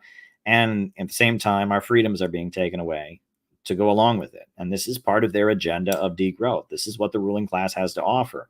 a low-wage police state, impoverishment, driving down living standards, while they set up an authoritarian government to enforce the degrowth and to contain the ever impoverished and angry masses. And we're seeing it every day as the infrastructure falls apart, as the economic opportunities are not there, and they're taking away our freedom left and right. And, you know, going to people's houses to talk to them about their social media posts and, you know, I mean, the police brutality, and we're seeing it all around us. Hi, can you say what you know about loyalties within the Lebanese army? Are they fighting Israel or attacking Lebanon? Well, I mean, again, you've got Hezbollah, which is an armed organization, which is the main group that is fighting Israel, right? And they're based in Lebanon. They're half the country, and they're part of a big section of the Lebanese government. But there are a lot of people in Lebanon, you know, that are Israeli sympathizers among Lebanese Christians. Now, there are Christians that are sympathizers with Hezbollah also, but you have the Maronite element that are like that. And there are a layer of forces in Lebanon that are sympathizers with Israel, right? That exists, right, in Lebanon. Lebanese folks that are anti-Islamic, consider Muslims to be the main threat, and support Israel on that basis. That exists. You know, and I mean, we shouldn't be surprised that it exists. Lebanon has always been very, very divided. I mean, I believe it's divided by the French colonizers divided the people according to their confessions, right? And there were all these different religious confessions, they were called, and people were assigned and got their IDs and such based on their religious confessions. The way that the French kind of governed Lebanon when it was a colony was they assigned everyone, everything was kind of handed out based on your religious background. So there we go. There we go. All right. Love watching your shows. Greeting from Denmark. Well, thank you. Thank you. I'm glad you like the show. Again, today is just kind of a chill stream. I just decided to hop on in the afternoon rather than the evening and just see what I came up with. I'm kind of low energy today. I'm a little bit tired. I'm headed to Washington, D.C. this weekend to support the Uhuru movement. They're having a rally, their Black is Back annual march. I'm going to it. I'm going to be a speaker at the rally. I'm going to support them, so yeah, there you go. But again, I'm tired of this election, and so are you, and so are all of us. I'd like to get back to organizing anti-imperialism, but a lot of how we approach that depends on how the election goes, and so we just have to wait. And it's frustrating. It's frustrating to just wait, but we just have to wait. I mean, there's not much we can do. I mean, I can get on here and talk to you all, and we did our Peace MAGA intervention, which was a brilliant intervention. But at the moment, we just have to kind of keep waiting, and it's frustrating. And, I came on, I chatted with you all about a couple different things that are on my mind, and there we go. Why didn't Trump pardon Assange? I think a lot of that had to do with Mike Pompeo. Mike Pompeo was more anti-Assange than anybody, and he was very much advising Trump. And that Trump had this relationship with some of the neocons. Now, John Bolton has turned against him and such. And, and Trump, I think to some degree or other, he was making compromises his entire presidency last time, which was not a great presidency, honestly. It was better than what we've got now, but it wasn't great. It was bad in a lot of ways, but Trump's previous presidency was him constantly compromising with different factions in his coalition. Steve Bannon's latest press conference was well worth watching. He sounded like good Bernie, calling out inequities in prison industrial complex. Great. I mean, and again, we shouldn't assume, like, if there's anything I've learned in the last couple of years, we shouldn't assume that things are going to come from the left, because the left has lost its way entirely. And good ideas will continue to surface from different places, right? So Steve Bannon's talking about the prison industrial complex. Good for him. Great. Excellent. That's tremendous. And thank you, Alexander. Thank you. I do appreciate that as well. Super chats are appreciated. But we shouldn't assume that the left is where the future is, because the left is compromised, but so is much of the right, and good ideas will pop up in different places. Our job is to boost those good ideas when they do pop up. That's our job. That's what we're trying to do. So, if good ideas pop up, we boost them when we can. And thank you, Alexander G. And, this was a chill stream, kind of a surprised surprise stream. But we came on here, we did our thing. You know, and hey, you know, I'm kind of low energy just trying to get through the elections. I do think it's better to stream than not stream. Today I was pretty low energy. But you know, I mean, I don't know. Should I get on here and do this, guys? I didn't realize I was going to be as low energy and kind of random today as I was. But is it good that I do these streams? What do you think? I noticed that, you know, not many people watched because it was not the normal time. And on top of that, I'm pretty tired and all of that. But, you know, I did it. We came on here. It's been almost 3 hours we've been on here, just kind of watching videos and talking. I mean, is it worth doing? I feel like it's worth doing, you know, but, you know, what do you all think? You know, any feedback people want to offer in the chat would be appreciated. Feedback is appreciated. That'll help me know if I should do this again in the future or not, or what I should do. I didn't expect to be as low energy as I was when I came on here. I put my feet up. I talked to you all, but, you know, generous. Okay. Well, there you go. You know, sometimes you just got to come on here and talk about different things. It is worth doing indeed. Okay. Well, I will keep doing it then. I will keep doing it. I will keep doing it. Keep your eyes on this date. We've got plenty of time between now and then, right? It's still pretty far away. But this is the day to take off work. This is the time to book a flight for. I'm glad it's worth it. I'm glad it's worth it. Yeah. I'm glad I hopped on for a little while today. Better to hop on than not. It was awesome. Your command of history and facts. Oh, well, thank you. Geez, I didn't think it was that good, but good stream. Okay. All right. Well, great. There'll be more afternoons that I just pop on here. But yeah, I mean, we're going to be able to kind of get our bearings after the election and figure out where we're going. Saturday, I'm headed to DC to support the Uhuru movement. After that, I'm headed to another part of the country to support, to spend some time with some CPI friends in another part of the country. And after the elections, we'll figure out what we're doing. And we should be ready to swing into action after the elections are over. But right now, we're just kind of holding our horses, as they say. So thank you, everybody. Glad we could just get on here and chill for a couple hours. It's better to hang out with you guys than to be alone. I'll just tell you that much. Better to hang out with you guys than just spend my afternoon by myself. And I'm always enjoying all of you. So yeah, you know, the elections will be over soon and we'll be able to go from there. New upsurge in the struggle against U.S. imperialism is now emerging throughout the world. Ever since World War II, U.S. imperialism and its followers have been continuously launching wars of aggression. But the people of various countries have been continuously waging revolutionary wars to defeat their aggression. And while the danger of a new world war still exists, and the people of all countries must get prepared, revolution is the main trend in the world today.